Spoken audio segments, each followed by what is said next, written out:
everybody, and welcome to the PodCats. I've got an exciting new feature. Is everybody ready for it? No. Matt, you ready for it? I guess. Good. I've just cooked my Christmas stuffing. My first practice test of the year. Practice cook, because I cooked the Christmas dinner, and I'm going to try it live. Sorry, the bit you are hyping up to me before we began recording is you've prepared foods which nobody can see or smell or taste. Yes. You absolute cocking gibbon. So, it's a sausage meat and apricot stuffing. I do it every single year, except last year because we didn't really do Christmas last year. And the year before that. But here's the thing. Since I last did it, I've become vegan. Vegetarian by choice, vegan by fashions. And so I had to change the recipe entirely. So this is my first test ever of it being a vegan version of a sausage meat stuffing. I mean, so I was about to say, I'm going to be honest, I don't actually know I love stuffing. I don't actually really know what's in stuffing normally. Like, I would have guessed there was some meat in there. It depends. What stuffing's made up of loads of stuff. You get like your sage and your onion stuffing in your balls if you're lazy. Excuse me? I like to just do in ball form. Ball form. Is that still form, stuffing right? if it's like in a little ball? I feel like that's something different. No, that's a stuffing ball, isn't it? Stuffing doesn't really stuff anything anymore. I just eat a lot of it. It stuffs me. That's my plan. Stuffing's my favourite thing. This is my favourite thing in the world. That's true. You don't really get stuffing stuffed inside things, which makes it feel like it should have a different name, really, shouldn't it? I mean, isn't it meant to go inside turkey? Yeah, you're supposed to stuff it up the arse of the turkey or whatever, but people don't anymore. It just comes in its own little tray that you put in the oven separate. Back in my day, everyone put all that shit up those turkeys' arseholes, and now all the liberal... You're not allowed to do the back in my brigades. day. You're a cocking embryo next to me and Dan. Also, I've never eaten stuffing. Don't rope me in with you, John. Sorry, John. You cannot put me in that age crap. That is... There's a gap. Like, I'm between you two, right? That's the... Not that far. Closer to Matt's age. No, closer to Matt's closer to age. John's. Closer to Matt. Way closer to Matt. Right, but no, yeah. right. So actually, the only time I do stuffing is if I'm cooking hearts. I put stuffing in it, but I haven't done that for years because again, hearts aren't particularly vegetarian. No, I feel like eating the hearts of the creatures you've defeated is about as not vegetarian as it gets. Yeah, I mean, well, my thing is, if you're going to eat an animal, you have to eat all the animals. So I ate a lot of offal. You know what? I respect that. That's good. I like that. Yeah, and now I don't really want to eat the whole animal. But the fun thing about this stuffing, right, is if it's crap, I will just go back to eating meat because it's my favourite thing and I can't lose my favourite thing. So this could mean the death of, like, thousands of animals live. Though this does suggest that because you've been eating hearts, that at some point you just, went to a butcher and said, give me an entire animal. I want the whole thing. I want it still with its heart, still with its eyes. Like, where did you buy a carcass so complete? It came with the heart still inside, so you had to remove the heart to cook it. You literally can just buy hearts from a butcher, John. Just go to the local butcher and ask for hearts. They'll have some in. Just get the inside scooped out. That's the secret. That'll save you time because it's really fiddly. Be like, could you prep them, take the insides out? And they'll be like, yeah, sure. And it's lovely. It's really cheap meat as well because nobody really wants to eat heart. But it's tasty fucking meat because it's such a used muscle. It's really nice. I miss meat. Yeah, I've never eaten beef or turkey. What? I've Never had a burger in your life? No, never. You're missing out. I stopped eating meat when I was like 12, and prior to that, I'd only eaten the rare bit of ham and maybe a little bit of chicken, and that was about it. Never eaten fish, never eaten beef. Welcome turkey. to Vegan Cast, by the way, everybody. Now we have to get Rebecca involved. Well, I'm just sitting over here going like, oh, pig. Pig's delicious. Let me count the ways that pig is delicious. I'm trying to save the environment. If you can cut down your meat consumption, then the environment's saved. Yeah, but on the other hand, bacon. You can wrap anything in bacon and it's better. Such a boring take, John. That's such a boring take. You can wrap pig in more pig and it just makes it better. In fact, it cubes it. Like for every more bit of pig you wrap round a pig, it gets exponentially tastier. I had pig a pig is in the blanket. ultimate It just flavour tastes like animal. sausage. It just tastes like sausage. No, it does not. All right, when you wrap bacon around a sausage, it is very distinct. All right. Can I say something potentially controversial? Oh, I think bacon is seriously overrated as a meat. Yeah, I mean, I've never eaten it. But And thus the PodCats came to an end for the third time. There's two bits of meat that are seriously overrated, and that's bacon and steak. I'll give you steak. I think steak is... I don't know why people pay so much for steak. I think steak costs too much for what it is. Just a hunk of meat that is kind of flavourless. And I'm not just talking about bullshit merchants who sell you 17 grand steak because they put a bit of gold leaf on it. I mean, like, even just like, what people say is just like good steak in a restaurant where it's like 40, 50 quid for a lump of meat. And it's like, I don't see the point in that. Why does that guy look so much like Dr. Robotnik? Why does he look so much like Dr. Robotnik? What's happening? What? It's Salt Bay. That's his name, isn't it? You never seen Salt Bay? I'm pretty confident that's not his name. That's his name. First name Salt, second name Bay. You give your kid a name like that, what do you expect them to grow up to be honest? Google Salt Bay and you'll find a guy who, A, looks like Dr. Robotnik, and B, thinks... Salt Bay.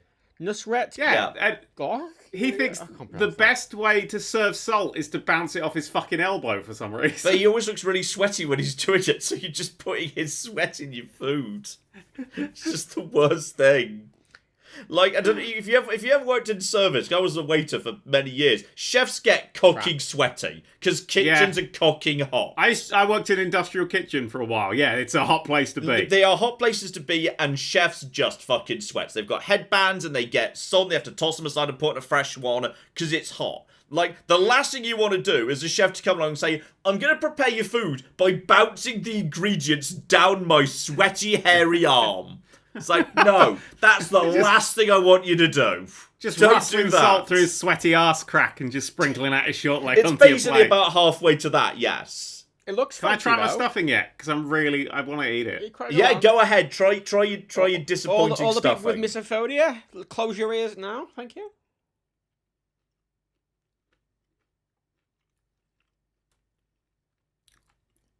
Okay, so...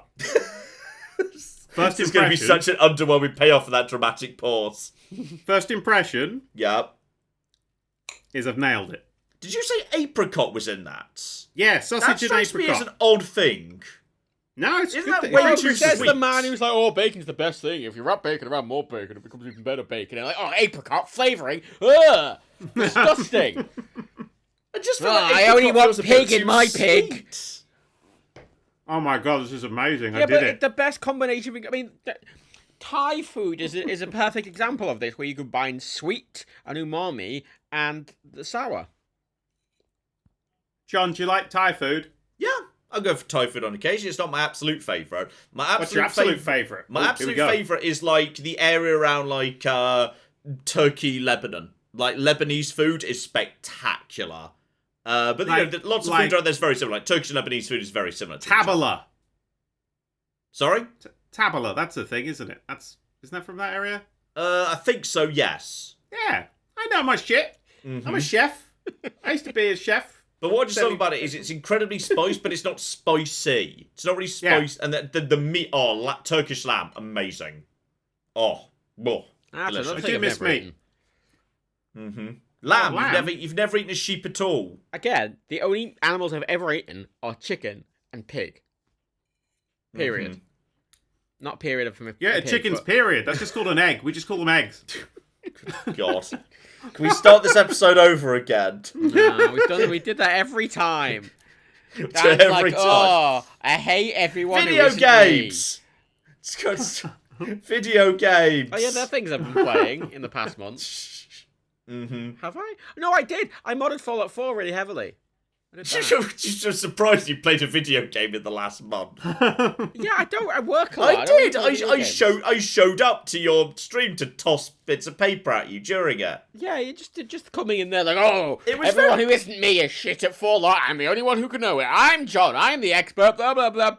Walk on a I think landmine, it you was quite tit, nice and and ruin polite, your to be run. honest. Fuck It was you, John. very subtle. It was very subtle modding. I think it was very well thought through and well done for the most part. and it was 170 mods. And you couldn't tell the coggy difference from the base. You were walking around going, I think this roulette might have changed slightly, but I'm not 100% sure. Small So changes. I'm sure are those best. 170 mods were worth it. Well, apparently you have to install a different mod for every type of shadow you want. There's no single mod, right? Because Fallout 4 does support like dynamic shadows, but most lights don't have the flag enabled. And there's no mod that just enables it for interesting. everything, but you have to get different mods to enable different flags. Like, you can get a mod that enables the flag on, like the Pip-Boy, for example, and a mod that enables the flag on Spotlights, another mod that enables the flag on Robot, like Tank Bots faces, and This feels like a sort of thing where these mods should just be merged into one mod. Yeah, no, I agree with that sentiment, yes, but I had to install 10 different lighting mods just to enable right shadows, and then I had to mess around with an INI file to make sure NPC headlamps cast the right shadows, and they didn't. It turns out because my load order was slightly wrong, but it's fine. It's fine. It works fine. Everything's fine. It doesn't even crash that often. It's Fallout. I mean, what? I'm gonna be replaying Fallout 4 very soon. Oh. On the Steam Deck. Oh. Because I want to play Fallout 4 in bed. The best place to play video games. Yeah, I admit that's the biggest game I want on the Switch is Fallout 4, which could run on the Switch if they really I was about to say, is tried. Fallout 4 on the Switch right now? I couldn't remember whether it was or not. No Fallout, just Skyrim. And Elder Scrolls Blades. It's one of those You think frustrating things. it's got to be able to run. If they can make Witcher 100%. 3 run on the Switch, No, they can make 100%. Fallout 4 But run again, on the Switch. well, actually, no, I wasn't here last time when you were angrily talking about GTA, was I? I was sleeping. Literally. Yeah. They Yeah, we just got in a whole bunch of stuff you would have called us out on or something. This I is don't the know. thing, John. The biggest developer in the world couldn't port a 20-year-old game to the Switch. I don't know if I trust Bethesda. Well, Skyrim runs really In all nice. fairness, You know, Bethesda it are broke. experts at slowly re-releasing a game over and over on different consoles. That they are good at. Only Yeah, Skyrim. They're the most experienced developer that has ever existed on re-releasing the same game on different consoles. well, they No one's outsourced ever done it more. They outsourced it to a company of 20 people. I assume about 10 of those people are programmers. So 10 programmers making 30-something versions of the game in a few months. It's actually quite impressive that they got anything done. Yeah, and then Rockstar went, oh, fuck, and they took over development. Now we're angrily trying to unfuck It looks like Rockstar, yeah, they're just shitting out patches and support, and maybe eventually it'll be semi-decent. Within a week. I was actually going to get round to play it. I was going to get round to play it this week. And the barrier that actually stopped me was because I was thinking, like, okay, I don't really actually necessarily think... I think this is still going to be a bit of a mess. It's not fully fixed. I don't have the nostalgia for the original. And I don't know whether it even cocky works yet. Then and I looked up on Steam, it's like, oh, it's not there.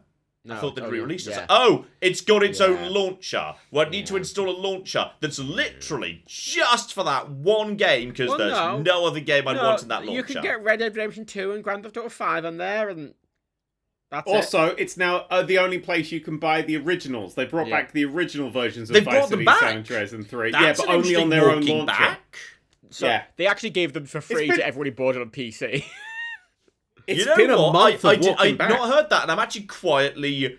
I think impressed is Okay. the wrong term, so that implies that they did a good thing. That's the Whether the thing. only reason they're doing it is because they fucked up so badly, they've got to do anything to desperately claw back a tiny bit of So, goodwill. I was but going like, through I'm patch surprised they did. I tried them after they patched them, and here's the things they changed, right? They added the original menu sounds to Vice City in 3. They added ground haze to San Andreas. They added clouds. They added clouds. Wow. And fog. Whoa, wow. They made it so those holes in the world that people kept falling through were there, and that you could drive over them instead of falling through them. Wow. And they fixed all the signs. So instead of it saying Vice City, or fucking Top Bun, or what was the other one? AR Guitars. And they changed. AR They Guitars. fixed all the spelling, which tells you something about how much they could have done if they'd have done it in house. I'm sure it would have been a very good thing if they'd done it properly in house. But alas, here we are. I bet they missed loads, because it sounds like I bet they just fixed the ones that actually got caught, but there's going to be more that are going to be found over the coming weeks. Probably, yeah. Well, if anyone's still playing it, I don't think many people I are. don't- Actually, you know what? Having heard the old ones are back, genuinely, I might just go back and play the old ones. When you said that, I thought you meant like Cthulhu-style demons had just come back. Oh yeah, the old ones are back. I was like, shit, I've been too fucking focused on the Omicron variant. Well, Omicron? What the fuck? Omicron. I missed the fact that the old ones are back. The elder gods are here. This is It Jesus just it. seems Christ. to be what's in style at the moment. You know what? There's protests in London in favour of coronavirus. So I was like, you know what? I'm on team old ones. Oh, the old ones are back. Brilliant. There's a frustrating thing, John, with Sure. the originals, though, right? Because all I want from the fucking masters or whatever, I just wanted them to do the bare minimum. Like, because 3 has aged poorly. It has aged poorly. Yeah. It's really clunky to play. You can't even move the camera. Fun. Did Same it with Vice City. predate double analog sticks? Is that what that was?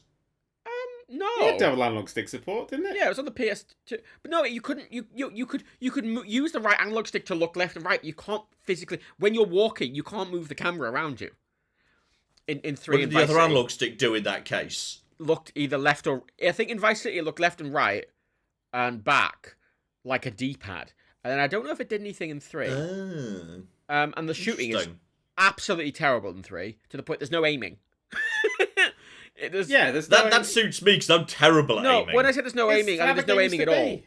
Your camera stays where it is, and your camera just sort of pivots on spot, and you just sort of vaguely shoot in a direction, and it's terrible.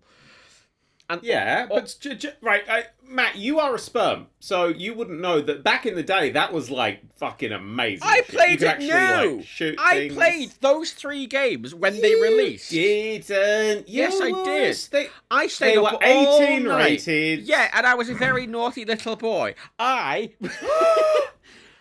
You committed a crime and you're admitting it on a podcast? GTA 3, I spent. You wouldn't literally download a nights car, playing Matt. GTA 3 all night long. I have the original versions of all 3 of them that I got. I got San Andreas in August, very excited. I got Vice City in Game Station. And I got 3 when I got my console, my Xbox. But here's the thing, the PC versions are also shit. And the big thing the Remastered Trilogy did is they're like, hey, we've added modern style control schemes and a proper third-person camera and the ability to aim. And I went, that's all I want. And they went, also, and I'm like, no. And they just did a lot of other shit. They kept going. They kept going. Yeah. It reminds me that, of course, one place we always used to go to buy our games was there was a period, some people who are young might remember this, in the UK, where some of the biggest shops which had the coolest stuff in were just called Virgin Megastores. It's kind of hilarious in retrospect. They were all really excited to go to the Virgin Megastore to buy our video games. Yeah. You know, I saw an ad the other day, and it was on Ryan Reynolds' YouTube channel, because apparently his YouTube channel is just ads now. And it was with Richard Branson, and it was an ad for Virgin Voyages.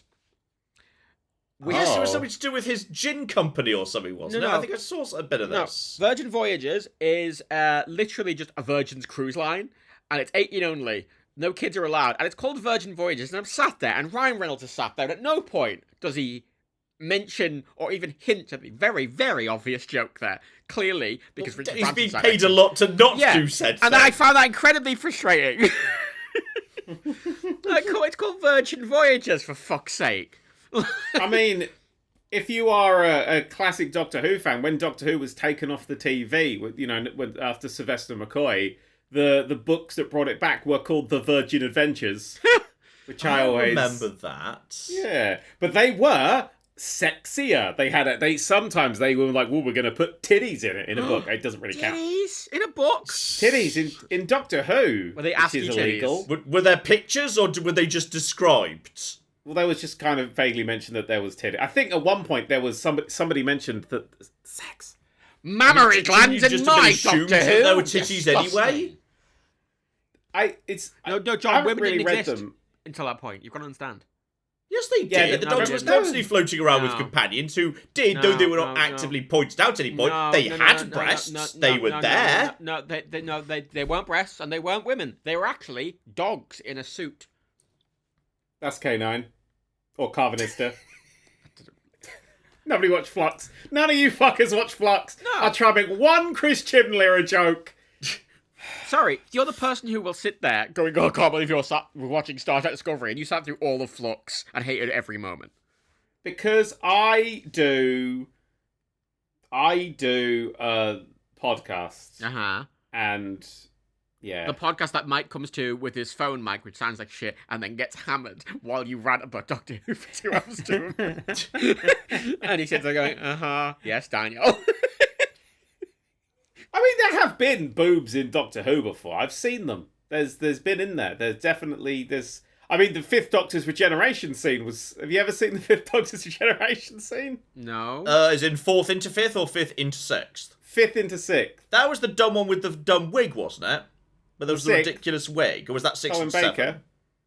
That was 6 to 7 because Colin Baker basically stropped off the set and didn't want to do it anymore. Mm-hmm. The Fifth Doctor regeneration. Have a look. Oh, it's guy with the fucking asparagus on his coat or whatever the fuck it was. Yeah, decorative vegetable. That's Yeah. the fucking shit. I really like the Fifth Doctor. He's one of my favourites. He was all crickety Peter cricket. Davison was excellent, yes. Still is in all the old Big Finish stories. So what's tit I'm waiting based for Matt. here? I think it's his Richard. It's the caves of Adrazoni or whatever it's called. Yeah, that's definitely the end of 5, yeah, Androzani. Well, no, That's the one. no, Yeah. well, I'm watching the Fifth Doctor regenerate. They're in the TARDIS. There's a woman standing over him, and he's seeing visions of like Cybermen or some shit, and they're floating around his head. Oh, I'd forgotten about the dumb floating heads. And then fucking Ming They the really Merciless didn't know how to appears. do regenerations back in the day.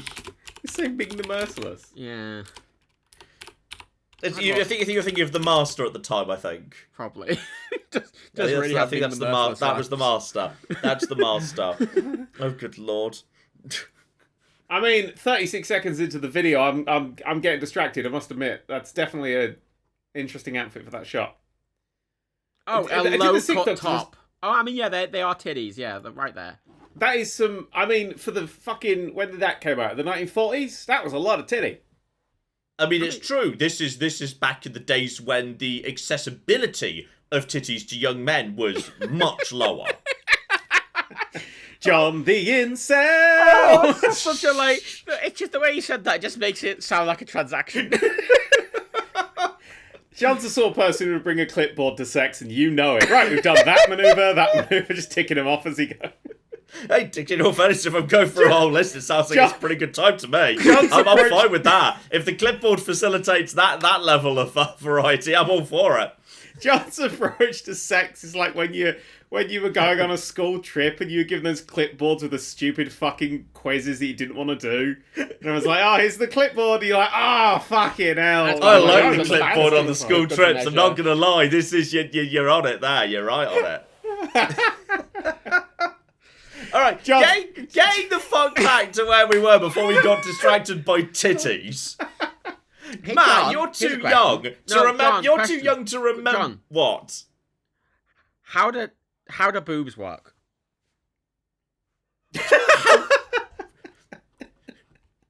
What? They're not mechanical. So Is How do they this work, is John? Matt's very is Matt's? Oh, I can finally find out. I've always wanted to know. Yeah, I think this is Matt just trying to... how do mammary glands? How does the entire area work, John? Explain the biology to me. This feels like Matt's doing I a don't sort know, of Matt. like... Why don't you explain zebras to me? Just explain zebras. Just zebras in general. Just explain a zebra. What, the It's horse horses? they left the barcode on. Isn't it? Just... Did you know you can actually scan horses? The zebra horses. I don't That's believe what they're called, zebra horses. That's their official name. No. You scan them, and that's how you find out their name. It's all in a database. Is it? It's beep. Just Do you want take to know any a standard- fun horse tangential fact? Yeah, fuck it, let's do this. Hippopotamuses. It's not a horse. Yeah, it is, because the name hippopotamus just means river horse. Sorry, Well, that's I just making a thought that. horse. Hippopotamus, that's not a horse. Yes, it is. The first person who saw a hippopotamus just said, you know what, that looks like a horse in the river. And no one slapped him and said, no, it fucking doesn't, you idiot. So it just started, hippospotamus, it's a river horse. That's the etymology. That's the etymology Some of hippo. farmer who's It's a river seriously horse. overfeeding his horses. Maybe it was a really skinny hippo, you don't know. Maybe hippos were skinnier back then because there were less people to eat. Oh, that's what hippos do. They Hippos- eat people. Yes, they do. Hippos kill a lot of people. Hippos are Lots really of dangerous. animals kill people. It's not like hippos. It's not like humans are the main source of nutrients for hippos, is it? Yeah, rhinos. That's what it is. They eat rhinos. I don't know. I Hippos don't know and about rhinos. that. I don't how many Wait, hang on. Does a hippo humans evolve into a have- rhino, or does a rhino evolve into a hippo? I never remember which way around the evolution goes. I feel like it would logically be rhino into hippo because then it would pick up the wards type and thus it would get like it would be more interesting and unique. Doesn't the rhino Whereas the evolve rhino's into just a like a robot? ground Is the type. thing. I'm pretty sure the rhino evolved into a robot, so I think the hippo must evolve into a rhino. Plus, Yeah. all these Pokemon already exist. There's like a separate hippo family that's just hippos, and there's like multiple rhino Pokemon. It evolves into rhino from Spider-Man. That's the evolution. Yeah, hippo, rhino from Spider-Man.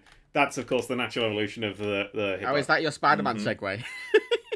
Oh, here we go. The hippopotamus be. is the world's deadliest large land mammal.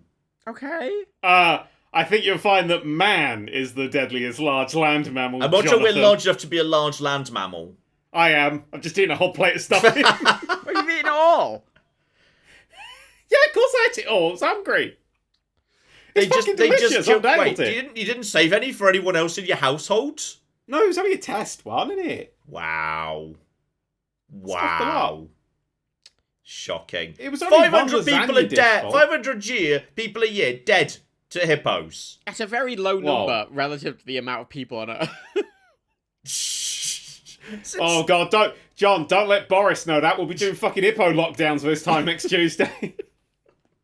The hippo alert is amber. That's a good point. Everyone's got like rifles. The public release of this will be on Monday the 3rd of January. Oh. Guess what lockdown will be in by then? How was the Christmas lockdown? I do enjoy that Boris has to lock the country down again. But if he does it before Christmas, we're not calling him Boris. We're not calling him Boris. He's Mr. Johnson. Oh, Alex. I'll call him Alex. Alex works also. I'll take Alex because that's his actual name. Yeah. By the time you hear this, you'll probably know what they decided to call lockdown in the UK, because they'll have to have done something, but they won't dare have called it lockdown because they've said no lockdown. So they'll have to come up with a new word. Precautionary. It's going to They're going to come up with a new word. That's what they're going to do. They're going to come up with a new word. We've done it. It's a circuit breaker. That's what they say, isn't it now? That's what they've done before. You're right. You know what? They'll probably reuse the circuit breaker because that's not lockdown. I wonder if when the circuit breaker thing ends, we'll have another Freedom Day. I wonder if we're going to get Freedom Day. Remember Freedom Day? Yeah. Freedom Day was shit. Never reversible. Freedom Day. Yeah. Yeah. Irreversible Freedom Day was the... I'd forgotten that there was Freedom Day, which was the end of any form of restriction. We were never going to have any restrictions again. And then I forgot about that. Oh, I'm getting my booster tomorrow. Forgotten Freedom Day. When was Freedom Day? I bet it was really recent. July? Like middle of July? Mm-hmm. They just searched Freedom Day. The top result is England's Freedom Day marred by soaring cases and isolation. Wow, that was... I wonder how many there was on Freedom Day. How many cases there were on Freedom Day? Probably not that many. Oh, 50,000 Second option, it's Freedom Day in the UK, but COVID is not over. UK defies dire Freedom What was the date? What was the Jesus date? Christ. It was July 19th. There were 50,000 cases, so half as many as now. Oh yeah, because in June, at the start of June, it was 3,000 cases. It was relatively low, and then when it got to July, it was spiking massively. Yeah, and that's when we had our Freedom Day, and then we got all that freedom. Yay, freedom! Everyone likes freedom. I love freedom. And then since that Freedom Day came in, we've done nothing. We've done no one's. I didn't feel that it depends where you are. There's been restrictions. I think some of the devolved parts of the UK have had some restrictions. I think Wales has had some stuff. Yeah, Wales is fucking. They got barbed wire around it now. You can't get in. Freedom Day for England. London's declared major incident, but I'm not 100% sure what that means.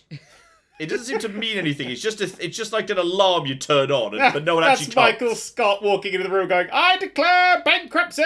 Pretty much. Major incident in London just seems to be putting a little, siren on top of the London Town Hall, but no one actually comes to the siren. Nothing happens. You got Sadiq Khan kicks the door and it's we have to declare a major emergency. And then Crichton goes, "Are you sure, sir? That does mean changing the bulb." Yes, pretty much that. It doesn't appear to mean anything. It's just a thing you say. But as far as you can tell, nothing happens as a result of major incidents being declared. A lot of them are just meant to be like this. It's them going to everyone. Oh, this is very, very serious. We must do something about this. Do you want the boring answer of actually what it means? Oh, yes, I do. I want the really boring answer. It lets them access emergency funds. Oh, there's a tiny bit of extra funding. Wait, wasn't that because the fucking TFL ran out of money? I don't know. TFL ran out of money. I think that's why. Well, could you imagine if you declared a state of emergency just because TFL ran out of money, not because of COVID? That might be true. Emergency! I can't get on a train. In London, I'll have to walk and it's miles. Oh my god, could you imagine having to wait 3 minutes for your next train instead of 4? I mean, god, absolutely. I just can't imagine that's less time. You just, Matt. I meant to say you imagine having to wait 3 minutes instead of 4? Okay, I meant to say 4 instead of 3, but you got the joke. You probably did. I went with it. I assume you don't know what numbers are. That's why you run my business. Oh, here we are, Mr. Fucking I don't like to look at banks, man. Fuck off. I don't like to look at Meanwhile, banks Matt in the TFO control room. Three train every 3 minutes is not enough. I demand trains every 4 minutes. Yay! Matt. 4 is a Why bigger don't- number right? than 3 after all. Why don't they just Our do trains must like a go Ferris wheel? forwards, not upwards. Upwards, not forwards. Trains like a Ferris Twirling. wheel. Twirling Twirling. towards Piccadilly Circus.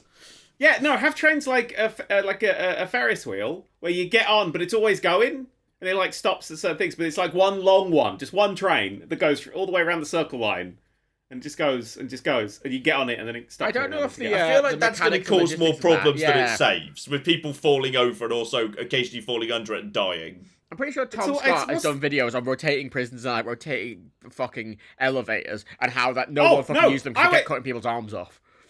I went to the Did you University say of Leicester prison? where they've got Rotating one of those. prisons? Yeah. You mean Not like prison. a panopticon? I don't know, prison. As he said, Prison isn't cells. that the leader of the Transformers? No, panopticons are really cool. It's a principle for, well, okay, it's not, it's a nightmare, but it's a principle for making a prison where you make every single cell visible from one point. So like you know, they're round. It's all kind of like, you know, a big round thing. But then obviously you make the single guard tower with like frosted one-way glass. So every prison knows they could why be would the beat. glass be frosted? Or like They one wouldn't be way, able to see whatever out. it is. Whatever it This is. like a stupid fucking The idea. point is, the prisoners don't know just got whether a the guard's bathroom up looking there. at them or not, but the guard could, in theory, always be looking at everybody. The video is called Yeah. Rotary Jails and Accidental Amputations, which, if anything, is a very good summary of the story. Isn't that also the summary of the film Cube? What the fuck is Q? No one's seen it. You haven't seen the film Cube? It's a horror film about a bunch of people who wake up in a cube, and if they Where go have into you there's seen like a horror film? You hate horror.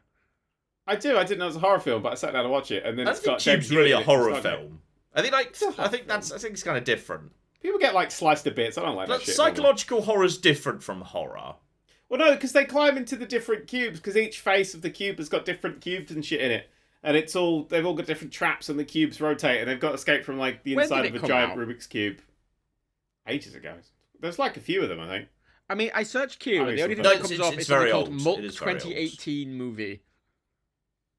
One family member That tries ain't to help it. a family who are trapped in a dark controversy. And also the Cube. That's a starring different Phil Cube. Schofield. That's an unrelated cube. No, that's the same cube. They just that was one of the traps. The to remake talk to Philip took some Schofield. real creative liberties. A game show based on the hit horror film. Here's Philip Schofield. Ah! Well, that's pretty much Jigsaw. That's the entire Jigsaw franchise. Yeah, I like the. Wait, do you think that the Saw franchise was based off Oh. of just the concept of jigsaws? Oh, it's this why you watch it, because it That's stars fucking Ezri Dax. It's got and David Hewitt as well from Stargate Atlantis. So I watched got it myself as part confused of- because the most recent one was called Jigsaw, but the ones before were all Saw. So I got myself confused Yeah. for a second. Sorry, It's all right because they I made a forgive Saw. you. They made a Saw spin-off called Jigsaw, Yeah, and the whole Well, the new one's franchise called started getting Spiral, confusing. isn't it? Huh? new one's called Spiral. Yeah, I don't know whether they like lost. Did someone just like start squatting on the website saw.com so they just had to come up with a new name? The next one will be called Twirling, Twirling, Twirling, Twirling. Daniel, she did a Christmas movie in 2011 called Christmas Town. Christmas Town. We'll watch that. It'll be fun. Yeah. We'll do a group watch along, and we'll watch. I don't want to watch Christmas Town. Christmas Town, starring Ezri Dax Wow, and your other enthusiasm guy. for that waned. That's like a world record for waning enthusiasm for a film. Oh, I'm really looking forward to this Christmas. Actually, no. I'll tell you the fastest that my enthusiasm has ever waned. It was during the Game Awards, which have happened in the past month, when they When? showed off that Star Wars trailer. And this like really beautiful CGI Star Wars trailer happened. It looks like a bit dark and a bit spooky, etc. And then the fucking David trailer Cage. ends. David Cage. It just says Quantic Dream, and you go, oh. I saw someone made a little compilation of streamers being disappointed when Quantic Dream appeared. And there's like a 2-minute compilation of all streamers who were live streaming the awards. But oh, it looks really cool. That's brand new IP in Star Wars. It's really exciting. Oh. So it's I might be on there, 'cause so we were many live people's streaming it. response was that. There's like a compilation, like I think it's like 10 different streamers who were live streaming it, I'm all of whom the definitely gonna moment they watch saw Quantic Dream, they're like, oh shit.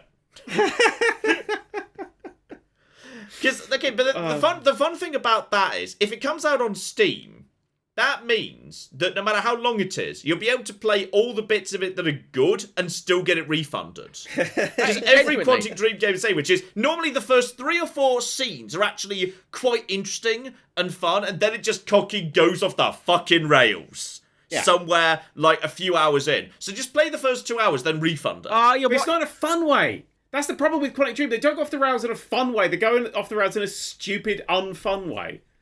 It's just like, oh, you're a girl with a ghost friend. No, and I'm like, all right, girl with ghost friend. No, also, she's in the war. Wait, what's happening? What if, right, the whole game, it's like starting, and then it turns out, when it starts going off the rails, it's actually about Jar Jar Binks, who is now depressed. Aww. Right? Let him down. He's got a horrible family life, and his mother's also a ghost. He was bullied at school. He opens his locker, it says Jar Jar stinks, and he's like, oh. Wow. He's a fast one, isn't he? I tell you what, if there was a Telltale style game where you just walk around as Jar Jar and his incredibly depressing life, and his life just gets worse and worse over 5 episods, I am in. I am 100% in for the depressing, grounded adventures of Jar Jar. Yeah. I mean, with that Quantic Dream game is estimated to be about 3 or 4 years away, so there's no real rush on caring about it. Oh yeah, but fucking... Or not caring about it. Fucking Molyneux's new game is fucking 70 years away. It's got no gameplay trailer. Oh, I'm going to get my favourite quote. Oh, John, have you heard the new Molyneux quote? About the fucking NFT game he's making? Yes. He's made 40 million off that already, John. 40 million. I'm aware. I tweeted about it and I got 1,000 retweets. Did the numbers, as the kids say.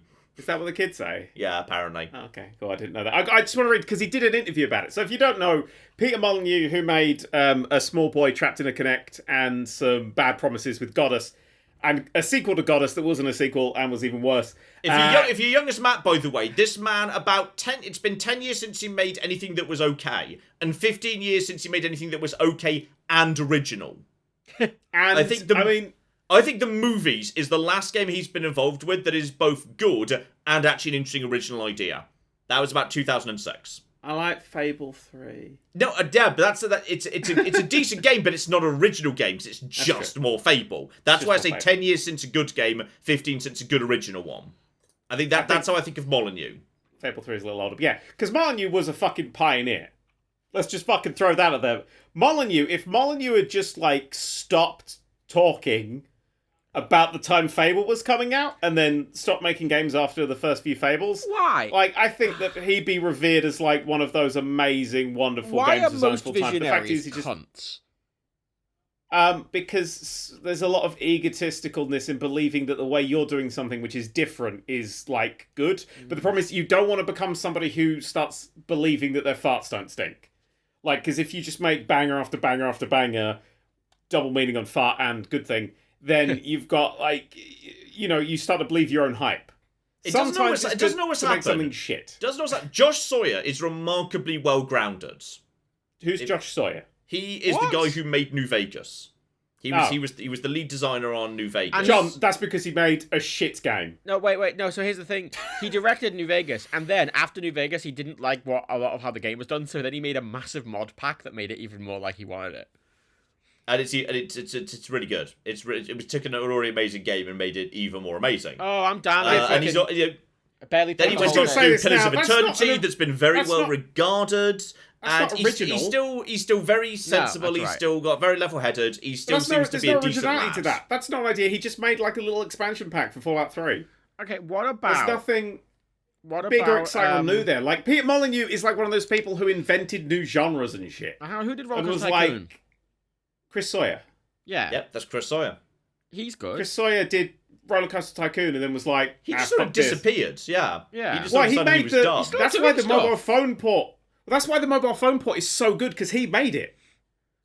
He directly made that mobile phone port. It wasn't like the original where he just wrote it out in assembly line by line. Basically, yeah. I think he wrote it in C this time. Just flat, fucking just C. Because it was assembly, wasn't it? The original Roller Coaster Tycoon 2, he just wrote himself, one man in assembly. So insane. Yeah. Yeah, I mean, and the reason why he wrote it in assembly is because it's a game that came out in fucking the 1990s, and you could have thousands of guests in your park with individual AI about where they were going and shit with no slowdown.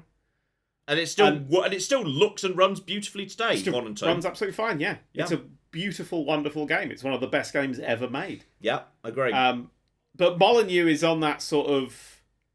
I mean, he just did great shit, and then he started to go like, games are actually this evolution. And he's like, I'm making Milo, who's a friend in a Connect, and you're like, no, what are you doing? I don't like my keeping my friends trapped in a box and turning them off when I'm done with them. I don't like turning my friends off when I'm done.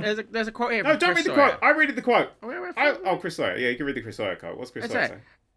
He described himself in an interview as narrow-minded, self-motivated, obsessed with details, sometimes stubborn, often persistent, and usually playful. Sounds like the shittest Tinder profile I've ever seen. I appreciate the self-awareness. I enjoy that. I mean, like, another one, a good example would be Will Wright, who gave us, SimCity, The Sims, Spore, and that was kind of it. I love Spore. I know it gets a bad rap for its later phase, but I do really love Spore. I think it's a wonderful creation. I absolutely do it. But the problem is, these guys all stopped. They all stopped. And if they come back and do something now, they'll have a lot of thought behind it. Peter Molyneux was kind of like, no, I'm video game god. And then he was like, here's a cube that you can tap, and the winner gets to be god. Honestly? And then Kojima feels like the new fucking Molyneux. No, I don't think so, because Kojima was like, I wanted to make this very specific game that's super niche. Why are you all getting excited about it? Okay, I've made the game and I'm really happy with it. No one likes it. Yeah, no shit. I made this game for me. Yeah, but I've heard this way about Swery. Swery's in the same way as well, yeah. Swery's like, what? I wanted to make this game. Who gives a shit if any other person just keeps making shit Swery just makes whatever the fuck he wants to make. And he just doesn't give a shit. And sometimes it is absolutely hit or miss with him. I did not enjoy Deadly Premonition 2, but I loved The Good Life. What, the Tom and Barbara? You know what I'm talking about, you twat. The photography game. It's really good. Has either of you played it? No, I have played a brief moment of Deadly Premonition 2, which is a game that I can only describe as running at about 2 frames per second. It is genuinely painful to play outside. It hurts. It hurts your eyes to look at it go. It's genuinely awful. Hideous game I've seen in a long time. It's incredible. It's one of those games where you look and think, how did they release this? How on earth did they not pull the plug and just say, we have to delay this game? Yeah. It's incredible that presumably a line of people gave the approval to push the release this into the wild where people can pay money for it button. The state released it. It is incredible. That's happened. It literally happens several times a year now. Most notably recently with fucking GTA. And then what's the one that released like last month? It wasn't GTA. Released in a horrible state. Several games that weren't GTA released last month. It was November, which is quite a busy month. It infamously released in a really horrible state. I can't remember what it was called. Oh, Final Fantasy VII on PC. That wasn't horrible. It wasn't great, but it wasn't horrible. No, Final Fantasy VII, the one that's just come out like a day or something ago. Integrate, something. Yeah, I'm seeing nothing but it does not run on a 3090 1080p. It is laggy, bro. I'm not saying it's good. I'm just saying I don't think it's Deadly Premonition 2 levels of broken. Well, Digital Foundry called it one of the worst AAA game they've seen in years and years. Oh, fair enough. Actually, if we're going to talk about I hadn't played it. I just saw some footage. It didn't look that bad to me. Maybe someone was having a good luck. John, have you? Yeah. First of all, John, do you own a PS5? No, I still haven't got one. Okay. Well, or an Xbox Series X okay, or I S. want to ask you about the fucking Matrix, the Matrix thing, the Matrix little. Thing we got. Shit! That Matrix demo is so good. I've seen some footage from it. I've not played it myself. It is unbelievable. That tech demo is like one of the most hype things I've ever seen in my entire life. It is very exciting. Because you turn it on and you're like, oh, it's just doing a little thing. Oh, we get a little shooty section. And then it shows you the city and you can turn things on and off. I'm like, this is a nice little cap. And then it's like, oh, by the way, here's an open world city. It's the biggest city ever made for a video game. Bye! No, what's wild to me at the start as well is when it's showing like footage that we both thought was from The Matrix. But it isn't. It's all done in Engine Live. It's not even a pre-render. Which is... Yeah, and running on just a PS5. Yeah, and which is it is exciting to see what dev teams do with that technology. But this is what's so frustrating. 50 people. That was all that made that entire thing was 50 people. But this is what's so frustrating about stuff like the GTA trilogy and Final Fantasy. Like how do you take something that could run easily 20 years ago on a PS1 and make it run worse. We can do. I can render a movie in real time on my phone. Like, I feel like it's because they don't give a fuck Well, about yeah, that's the anything but problem. money. It's why games have NFTs. And speaking of NFTs, Peter Molyneux. I want to talk about Peter Molyneux because we're on the topic of it. Because the rot started to set in about Fable. Because he was like, in this game, you could plant a tree and it'll grow in real time and shit like that. And he just started saying shit. Yeah. And it never Which would really imply if we stopped. loaded up Fable now and you had a save file from when it first came out, your tree would still just be like, a mid-sized sapling. I don't even think you could plant fucking trees in Fable 1. I don't think you could, no. And I then, think that like, one of the most famous features he talked about in Fable never made it into the game. yeah. It's just this list of things he says is going to be in it. Like, Fable 3, I think, is just a really fun game. If you want just a really English RPG where every voice is voiced by a British comedian, Yes. it's just a lovely little world to fall into. It's hideously broken. Like, because the final bit of it is, spoiler warning, you become king of the whole fucking world. No, you And- don't. You become landlord of the whole world. Yeah, but you then could buy all the The houses game basically up. says, if you want to save the world, the only way to do it is rent! Rent! And then rent, it gives you rent! moral choices based on spending money. So the more money you spend, like, you either spend lots of money for the good thing or don't spend money for the bad option. But the thing is, the rent is checked in real time, and the game's, like, because you've got a deadline before some big thing invades, but the deadline is based on you completing story missions. So if you just leave the game overnight, you end up with infinite money. Yes, give me And rent. the whole end of the game just falls apart. Yeah. And it jumps forward randomly as well. So at one point, the last one, it jumps forward like 120 days of the year. And it's like, okay, the bad guy's here now. And you're like, wait, shit, I'm not ready. Shit, send around the rent collectors. Pay your fucking rent, you peasants! It's a cute game. You can chat to everybody and marry anybody. And there's stuff in there that's kind of like, yeah, it's Yeah, kind but of there's cute also little no bits one and pieces. worth marrying, because no one's got any depth or personality. Not true. I just marry the people with the funniest lines every time I play it. There's some people that are like real, just like proper cockneys. And I'm like, yeah. I also enjoy walking to people and farting at them, and anyone who responds positively, think, that person's a keeper. Marry that person. Same bit Claire, wasn't it? Anyone who responds to me farting at them is like, oh, well done, clap, clap, clap. You know what? You've seen that's fab. You know what? Me and you. That's You're gonna be that's it. great. It's gonna be great. Yeah, it captured that middle-agey, the not middle-aged, the industrial era feel completely well. But that was fine. But then Peter Molyneux started going like, right, I'm kickstarting a game because Double Fine kickstarted Broken Age and made Broken Age, and then Peter Molyneux was like, I could do that. I'm as good as Tim Schafer. He's not. And he went, I'm gonna make the best we're going back to real-time strategy, which I did with Populous, which was like really popular. And look at all the things we're gonna do in God. And then Goddess comes out, and it is like an idle mobile phone level fucking piece of absolute shit. And then there's like one patch. And then he goes, okay, I'm going to release another one called Goddess Wars, which is more of a fighting one, because there was no fighting in the previous version. Yeah. And then he abandoned that after one patch. Uh-huh. And then we just didn't speak about it again. And then they released something called The Trail, which was actually alright, but nobody's played it. So It was microtransaction up the arse and mobile-y. Yeah. not on the PC version. There's no microtransaction in the PC version. Okay, I think there's the mobile version. Yeah, the mobile version is awful. Yeah, okay. It was kind of a cute little experience-y sort of thing. But the thing is, like, when the only games you could really get access to were, like, sort of bigger games, because that's the only people making games because of the difficulty of making games, Peter Molyneux was important. Now, like, some cunt with the tiny computer in a basement could bash out fucking Undertale or Stardew Valley, you know, because they're talented. I'm not going to fucking knock them for that. But, like, it's one, like, sort of one person just goes, yeah, fuck it, this, and just blows everything out the fucking water and changes the fucking landscape of gaming. Peter Molyneux isn't relevant anymore. Because I've just found an article from 2015 with the headline, Peter Molyneux interviews, it's over, I will not speak to the press again. It's like, oh, we need to remind him of this. We need to, every time he tries to open his mouth, we need to hold up a sign with that on it. This is all building up to a quote from a very recent Peter Molyneux interview. Because so then he announced this new game 2 years ago called like Legacy or something, and he was like, it's going to be an open world game where you can like set up businesses and shit. Yeah. And I'm like, all right, Peter, shut the fuck up. And then he went dark on it, and 22 Cans, which is his company now, shut down and they did shut down, but they got rid of a lot of their staff and stuff, and they kind of went through a lot of turmoil. They are still around because they're the ones making the new one, Legacy. Yeah. So they're still around, but there was a big round of cuts and stuff because they didn't make any money from Goddess because it was terrible and word of mouth spread. I think it's really lowly rated on Steam. Like, lowly rated. It must be overwhelmingly negative.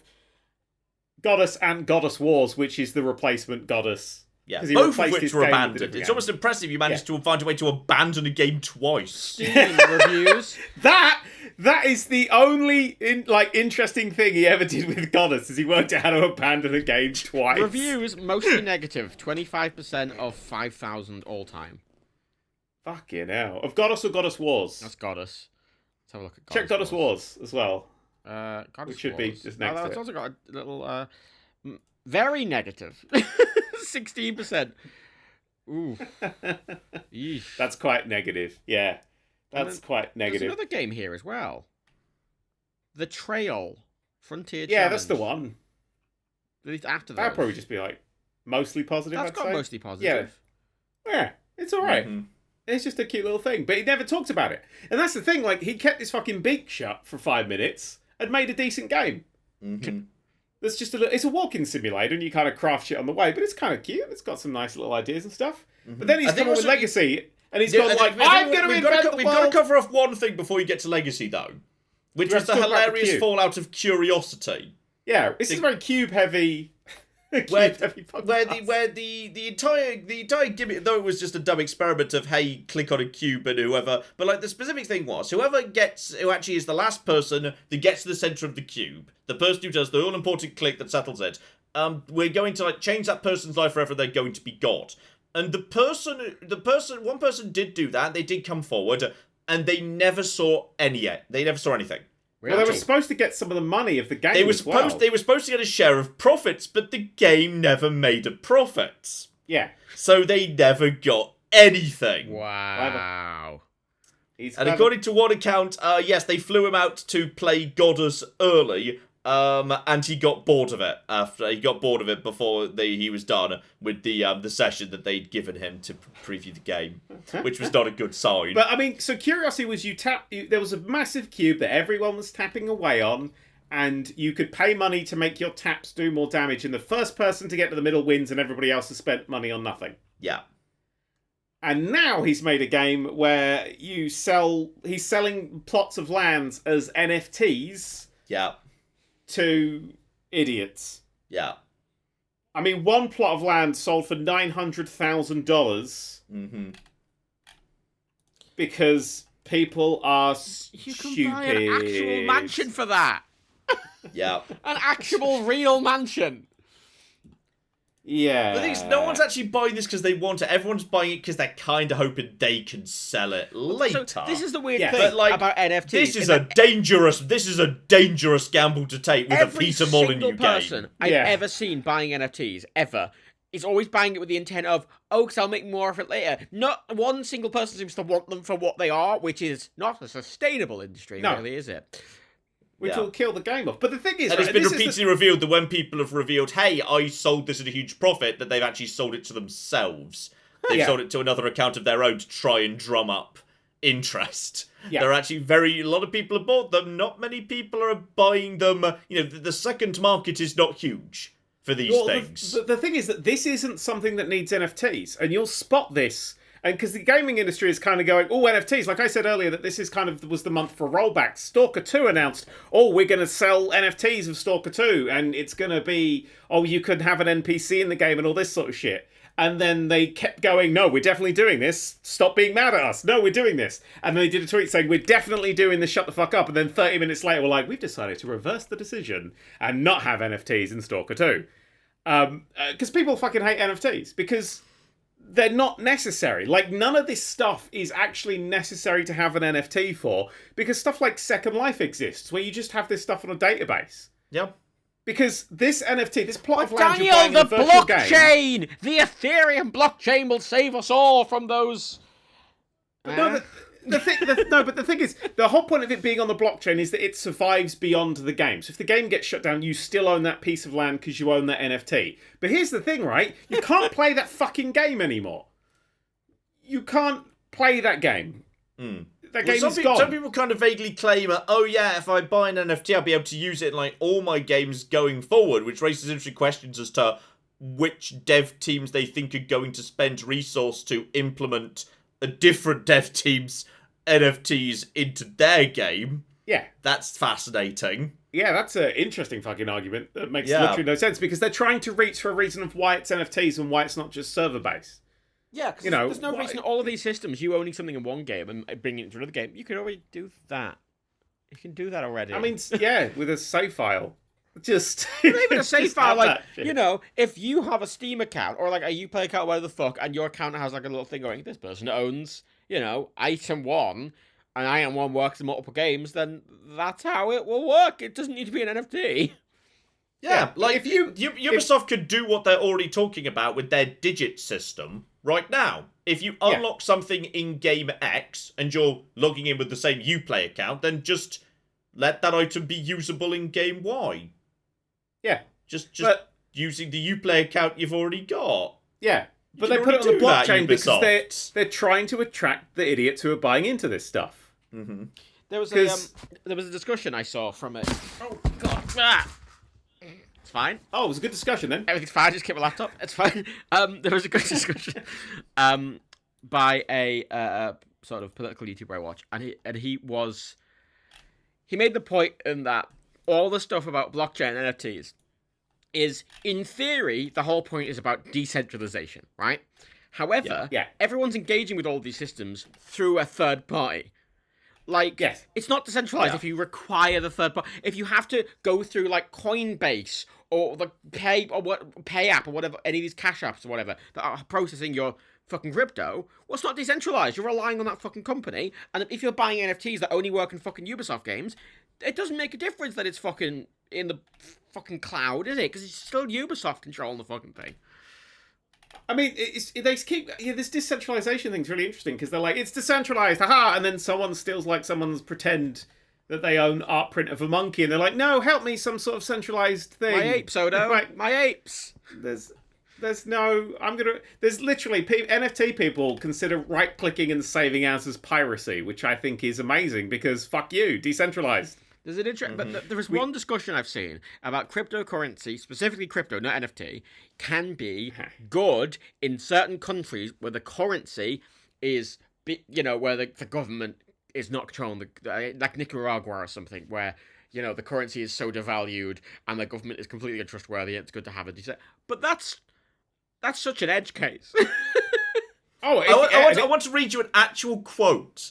When I at one point was talking about NFTs and someone who'd drunk a lot of fucking Kool-Aid, like Kool-Aid is coming out of their ears at this point, replied to me, and I was talking specifically about Ubisoft NFTs, a way to bear in mind. Mm-hmm. They said that they were shocked and appalled that I was against this because I was basically saying we're not going to have a collectively owned future, but a corporate owned future.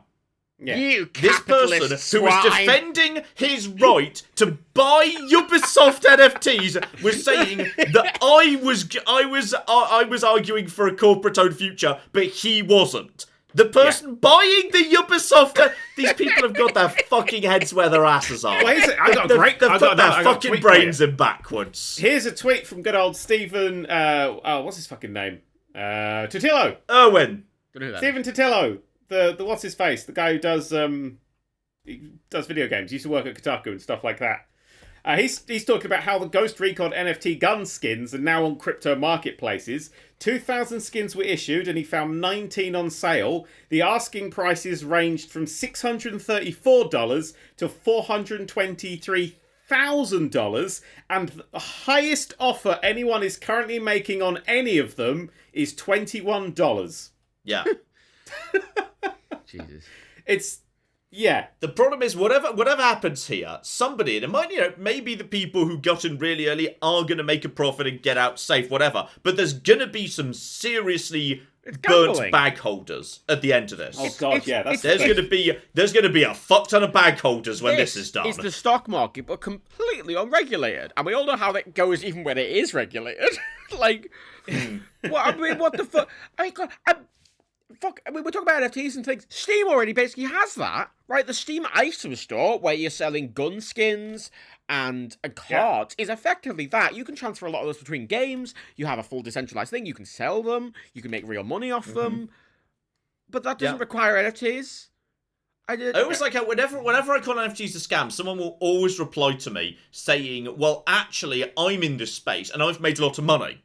It's like, okay, mate, but one person making a lot of money doesn't mean it's not a scam. In fact, most scams do involve one person making a lot of money. The thing is, it's the other people that are the problem. These are the It's same still a people. scam. You're just not the victim. It's all the other people who lost the money that you're not mentioning. It's the other people whose money you currently have. exactly. They were scammed. In fact, most scams involve one person having a lot of money. That doesn't mean it's not the scam. They've started to advertise NFTs on the side of buses. Like, if you're getting financial advice from the side of a bus, don't go in for that. They're looking for the last few people. It's not just that. It's specifically the fact that somebody is paying put banners on the London Underground and buses money to promote their cryptocurrency. Now, who's doing that and why? Because someone just spent a lot of money to pump the value of something they presumably hold. So guess what they're going to do if the value does go up because you muggins all buy it? It's just because they're about to schemes dump for it. dude bros. That's it, isn't it? It's a pyramid scheme for a dude bro. So the two main people, the two main, I think, big tech bros who are crypto is going to be Jack Dorsey, Twitter's ex-CEO, who owns Cash App and owns fuck tons of crypto and makes a huge, is hugely financially invested in it getting worth more. And everyone's least favorite man, Elon Musk, who with a single tweet can tank an entire cryptocurrency or cause it to spike massively. And everyone's like, yeah, this is a good investment, an investment that can be completely destroyed by a single tweet by one man-child. Okay. It doesn't even need that. Wasn't it just like 2 days ago, or when you're hearing this, maybe a couple of weeks ago, depending on when you're listening, that one of the platforms just had all its values inflated by 1 trillion% because it just went wrong. No, so that was really interesting. Cause, what happened I was reading that story. I saw ridiculous numbers, but I wasn't 100% sure what the flip was going on. What happened? Somebody basically pumped the value of their own little thing up. And it didn't. I can't remember. But it didn't shift, and it's because the markets are all crashing, or the crypto markets are crashing at the moment, or they were at least yesterday or the day before. Because somebody basically they went, "Hey, my thing's got this many coins, and it's equivalent to this many Bitcoin," and that just drags the value of everything else down. And anyone could do that at any time for any reason. It's unregulated. That's no regulators. And the second you add regulation, then it's pointless because we already have that system, but it just requires a lot less energy.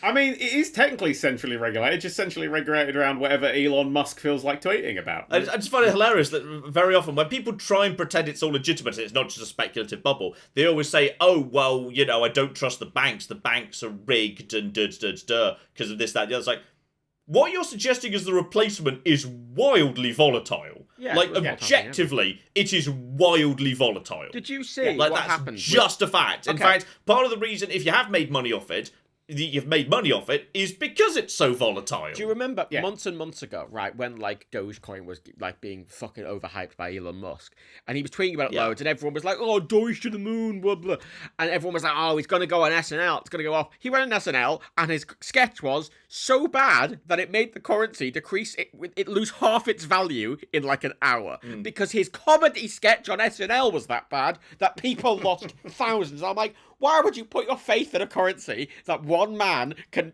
tank by doing a bad comedy sketch on SNL? Yep.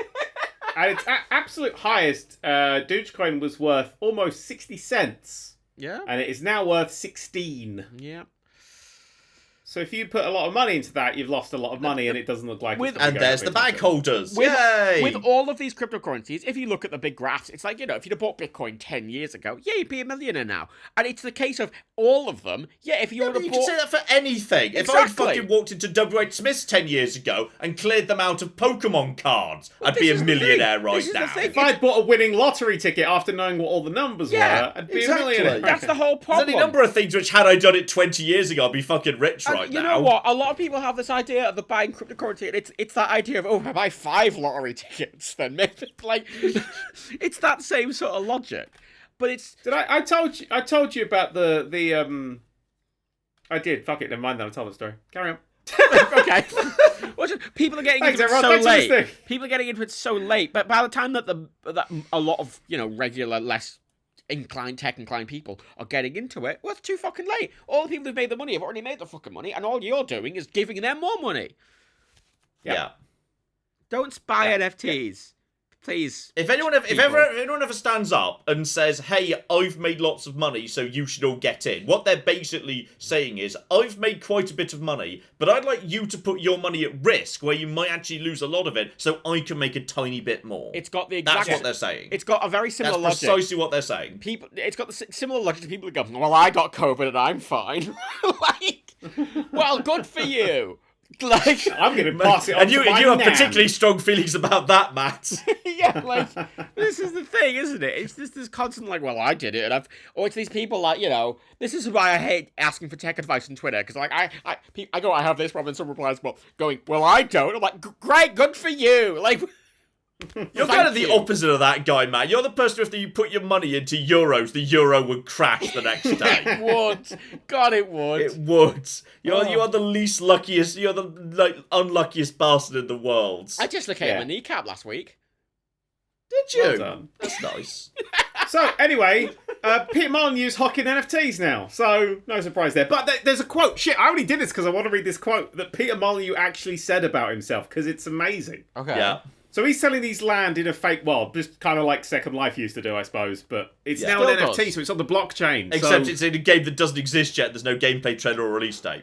Yeah, and if the game comes out and it's shit, no one's going to give a fuck and you've wasted a lot of money. But this is what Peter Molyneux had to say. This is Peter Molyneux on Peter Molyneux. But the problem with creativity, I always find, is that I am totally incompetent when it comes to drawing or painting or singing or writing music or gardening or almost anything. Hashtag relatable. I love the fact that Peter Molyneux came out and went, yeah, the problem with creativity is I'm not very good at it. Yeah, well done! That's kind of been your problem, is you're like, you come up with an idea, it's like, what if it was a game where everybody could randomly turn into a badger? And they're like, well, we could code that. No, the people playing, while you're playing it, you just turn into a badger. Make that happen. And they're like, what? And then they turn around and he's like talking to fucking Kotaku being like, yeah, you're going to turn to a badger if you play this game. So what you do is you'd have to give the game access, like permission to like a webcam, and then like when it happens, you just like you open up a little window that looks like it's like just projecting, it's recording what's in the room, but then it uses the technology to replace your face with a badger's face just to freak you the fuck out. That's the closest they'll be able to get to doing it, but that's what they'll have to do. Yeah, you haven't actually become a badger. And then like when someone's in promised. badger mode, it changes their I have a question. This has got legs. Are this has got 4 of them to be precise, because it's a badger. Are amiibos technically NFTs? No. Why? Because they're not decentralized. You can just copy them and that's the thing. That's not what... the NFT doesn't necessarily have to be decentralized. That's an not NFT what the is unique, though. An NFT is unique. There's If you have the NFT of Stan Lee's decaying scrotum, whatever they were hocking the other day, then you have the NFT. But if you've got like a snake amiibo, you can just put that on any kit. Every snake amiibo I'm straight up not fond of the amiibos because I find them incredibly manipulative. It is a collection that has no end point where they can just keep adding more and more to it. And as someone who has worked in product management and marketing of collections, I'm aware that that is manipulative as fuck, and you are preying on people's addictive and collection completing tendencies. Hear this out about amiibos. It's dark shit. Amiibos, technically they're all the same, but no, they have tiny differences. There's going to be mild differences in the specific way they're painted. They might have small, one's going to have slightly more atoms than the other. They're technically all different, and they can transfer between games. Than the other. This is the thing. But you can say that about anything. Exactly, which is why NFTs are pointless. This is the whole point in that NFTs. If you collect Pokemon cards, you don't try and collect literally every single Pokemon card. Yeah, by that logic, bread is an NFT because every loaf of bread's a bit different. This is the whole thing. This is why everyone's like, oh, NFTs are something. I'm like, oh, great. Gotta bread a ball. NFTs. Absolutely. I'm going to get on the phone to Hovis right now. I'm going to sell them this idea. NFTs. I'm going to sell bread NFTs. Jesus Christ. Honestly, if any bread company were going to get a bread NFTs, it would be Hovis. Yeah. Actually, no, would it be which one were the ones that had the advert with George Clooney? I've never George seen an Clooney, advert I thought for you did the bread. coffee machines. You sure you're thinking of bread? The only bread advert I remember is this boy in Yorkshire cycling. Yeah, up the that's hill. Hovis. That's how. Yeah. But now that boy's You riding. can buy a picture of that boy. No, we'll sell you his bicycle. In 10 years, that they're gonna remake that advert, but it's gonna be in the metaverse, and the bike is gonna be an NFT. I will swear to you right now, I know of an absolute certain that there have been several discussions inside companies like Tetley and PG Tips, like, do we want to do an NFT? Is that a thing we should do? I swear to you, this conversation has happened in every tea company, and so far all of them decided no, but it has been discussed. My marketing sense fucking tingles that. I know that's true. I think NFTs are losing companies' money long term though, because people are like, oh, they have NFTs, let's leave them be, and you see a lot of people are just sort of pushing back on that. I think. But actually, on the topic of the metaverse, really fun fact: there's been loads of reports of people getting sexually harassed in the metaverse already. Great. Wait, the metaverse already exists? I thought it was still just being planned. No, you can go on the Facebook thing, can't you? You can do. I mean, I saw footage. I just thought it was preview footage. I can't deny it. I want to like make shit. 2 points. How on earth are we this far? How far are we this far into video games? And Facebook fucking launches that ugly piece of shit. Did you see Nick Clegg doing an interview about war crimes in the metaverse? No. Was he a small animated chibi Nick Clegg? No, he was, and he couldn't because he couldn't travel because of COVID. So he's in there, and he keeps lifting the headset up because. And I quote from Nick Clegg, "This headset's so unwieldy, and I hate wearing it, and I can't drink my tea with it." So he has to pull his headset up every time. He's like, "I'm not craning my head up, honest." And it looks so awkward. I did an interview about I can't remember what it's specifically about, but it's about war crimes. I have to find this footage. I have to find this footage It was right so now. fucking weird. I'm like, Shitting Ellie's in a... Oh, fucking hell! He looks... Oh, God! No! Alright, He now I have looks to like see he's... you could just be a He looks like webcam. he looks like he's trying to fix his own neck during the interview. 2 days ago, and he's wearing a linen shirt. He's dressed like how I imagine you would be, John. It's so awkward. I don't wear glasses. I It's my know, but defense. it's just, I don't know what that adds over just being on the webcam. It looks like a terrifying alien wearing a human skin suit because he just has to repeatedly adjust his neck. I want to point. I love his hands in front of him wobbling. It looks like a fucking Thunderbird puppet. Oh, okay. I have to check how many dislikes it has. Yeah, this looks good. This looks so shit next to so many video by the way, games. YouTube is still tracking dislikes, and you can actually get plugins that re-enable their visuals, but they just disable them seeing them. Amazing. Oh yeah, no, I've got that in. Yeah. Well, how many dislikes does it have? Because I can't see. Oh, hang on. I can see it's got very few dislikes, considering it has quite a lot of views. Nick Clegg. First interview in the metaverse. I forgot the word. Metaverse. There it is. Such a boring name. Such a boring name. It is currently sitting... Oh, just 79 dislikes to 183 likes. Drat. But a lot of people are basically saying it's really hilarious. Actually, I wonder how many dislikes the YouTube dislike update video has got. I'm going to search YouTube on YouTube. Let's see if that video is still up. They have done they did, didn't they? Yeah, they did a video on it, didn't they? I don't remember a video. I thought it just got an email. I swear it was linked to a video. Update to YouTube dislike count. I found it. Oh, there it is. Yeah, YouTube creators. Wow. Yeah. 27,000 likes. Yeah. To 495,000 dislikes. It's That's like not the worst ratio that's existed in YouTube pretty history. bad, Definitely though. not. It is bad. The little bar at the bottom is like 4 pixels of positivity. So it's only got 3 million views, so that means 1 out of every 6 people that watched this video disliked it. That is an incredible dislike ratio to view count. Beautiful. Absolute fucking idiots. That is a terrible fucking idea, by the way. Let's just, as YouTubers, let's talk about that fucking catastrophe. Apparently, it was to stop harassment. But like, I'm like, that doesn't. It's had the benefits are incredibly modest, and the drawbacks are huge. Because it makes it hard for a viewer to look at a video. Because if a video's got loads of dislikes, you as a viewer go, why? What's wrong with it? And it's this big it's a big representation. False information, out of date stuff. Like if I'm looking up a tutorial on how to take apart a fucking Hoover or some shit, it'll be on YouTube. If it's got loads of dislikes, that means it's a terrible tutorial. I'll be like, I'll find a different one. Yeah. It's a really useful tool, and going, it's going to get rid of harassment. That's just like, no. That's not getting rid of harassment. You're doing that just because you probably bring back fucking YouTube Rewind and you want to survive it. Yeah, but do you want to know the nerd reason? Nerd reason, go. YouTube hates people who bounce off videos.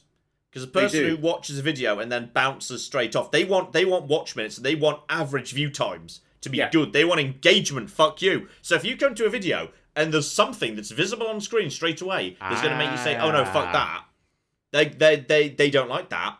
They want you to get engaged in that video and watch the whole thing through. So, extra fun fact, that is why we had the mystery videos on our channels, because it meant you kept watching YouTube. So our videos got pushed a lot higher because you were suddenly watching something on a completely different topic, always dipping into different topics. And that pushed our videos fucking to the stratosphere, because if you watch one of my videos, then afterwards you're watching something completely different. So it had such a high click-through rate, and also was going to completely different places, that the algorithm wasn't able to cope with the concept of the mystery video. And pushed us. That's why I was on the front page all the fucking time because of the mystery videos. You can actually do that now again. With the modern end screens, and I'm curious to how the back end would even handle that sort of same thing now. It's all view-based now. It's not like it used to be sort of proportionate to your views, but now it's actually just solid, dense views. It's not just views. They do seem to like watch time a lot more than views. They love watch time. Sorry, watch time more. This is why John's YouTube channel fucking makes £70 billion and ours makes 3p. Like exactly, because all my videos are 2 weeks long. Yeah, So 2 week long videos, and you put one out every day, and we put out 1 5-minute video a week. Yeah, we put the effort in to edit it down, so it's, we don't have Oh my god, the... you have no idea. John records for 4 hours for an hour-long video. That's a... I hack them down more than I used to, though, and it does... you've got to pick the sweet spot, 'cause if something's too long, some people look at it and go, I don't want to watch that. So shorter gets more people in, but longer YouTube likes it more. So it's really difficult. And I think the sweet spot's somewhere 40 to 50 minutes. I think the sweet spot is 15 minutes, and fuck YouTube. Okay, you want to know what I've decided. No, you want to know the annoying thing which sort of disproves all of this? The most viewed video on the NerdCubed channel since the logo change, 5 years ago, was the fucking 8-hour Desert Bus video we did.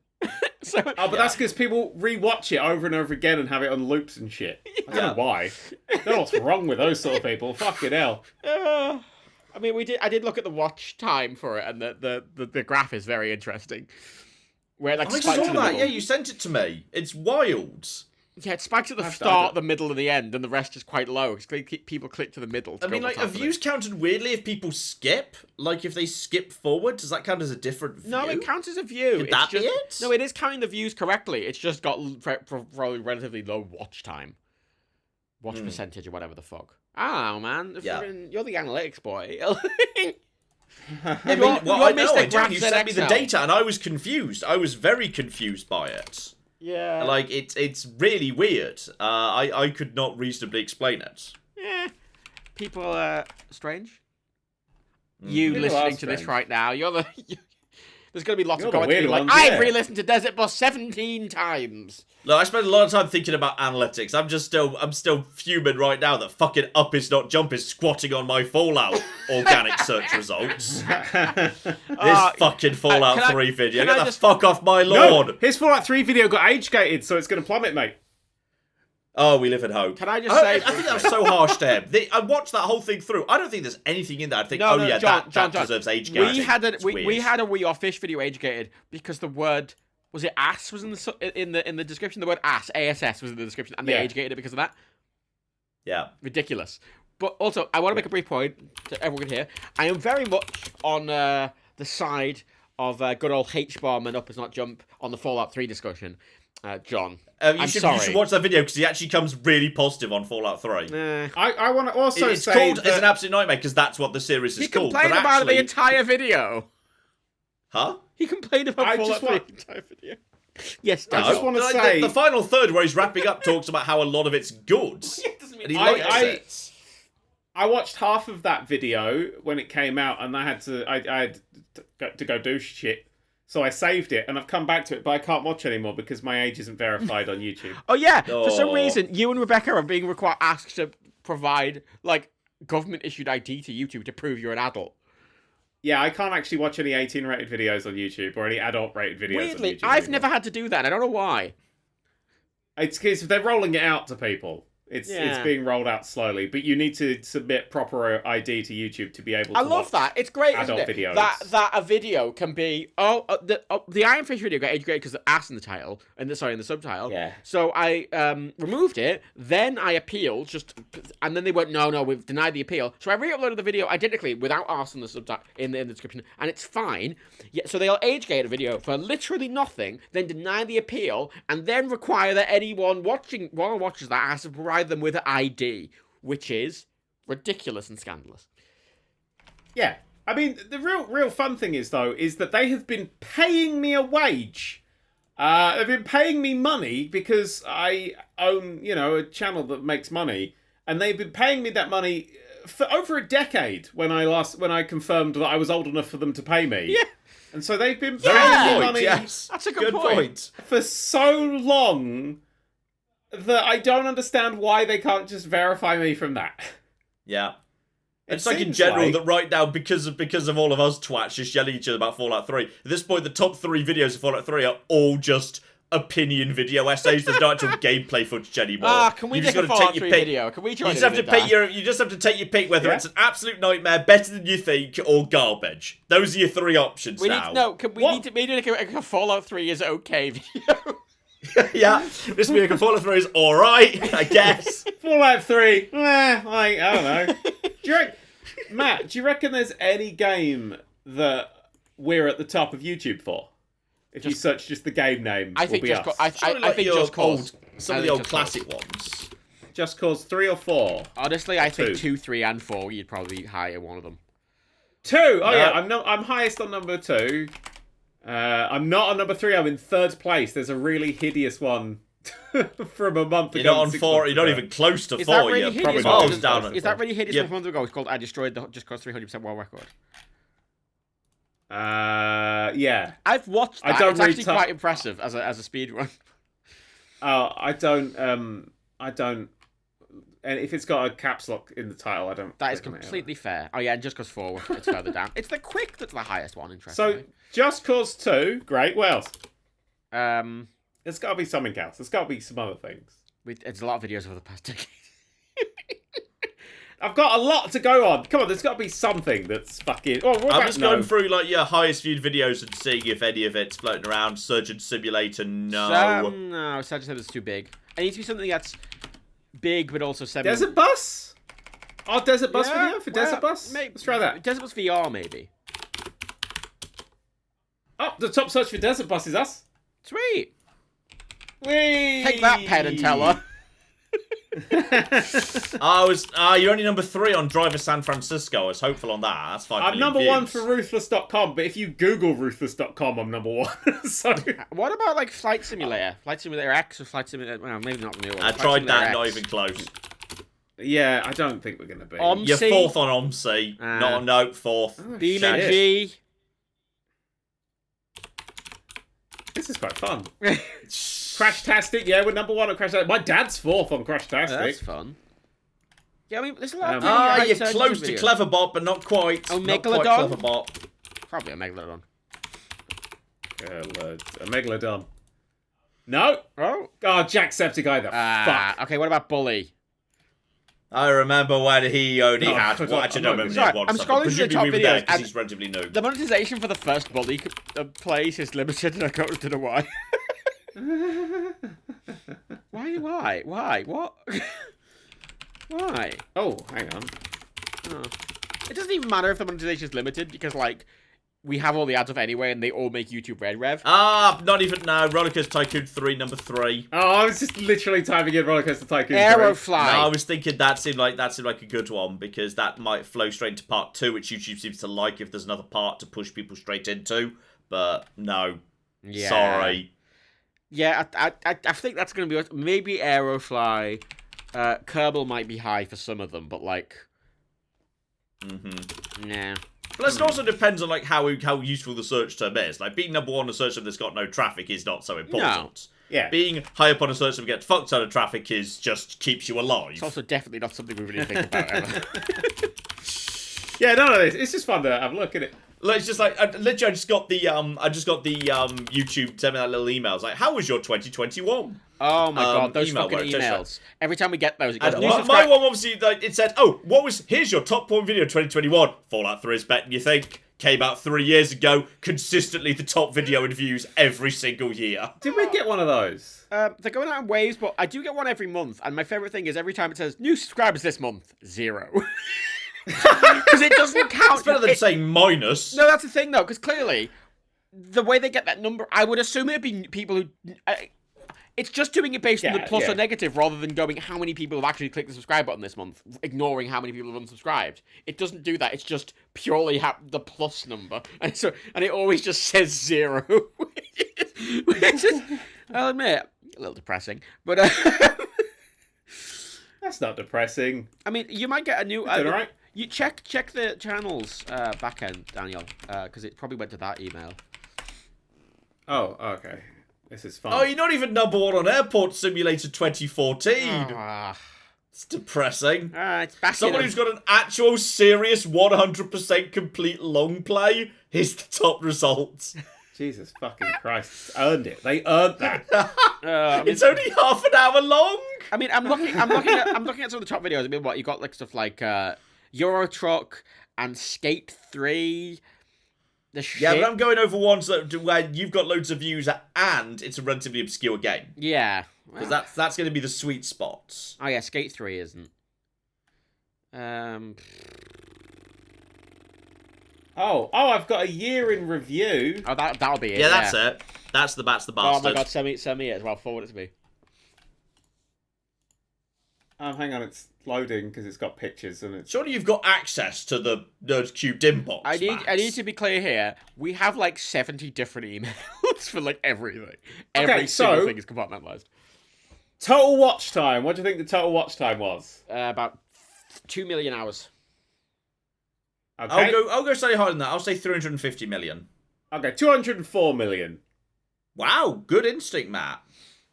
Matt said 2 million. Yeah. Oh. I think I was thinking total. What am I thinking? John, what was your watch time? 1.1 billion. Well, as I say, it's off not that many views. It's off like 6 views, but you know when your video is how many views? a billion minutes long. Total views. Well, he's got more videos, so it's going to be higher as well.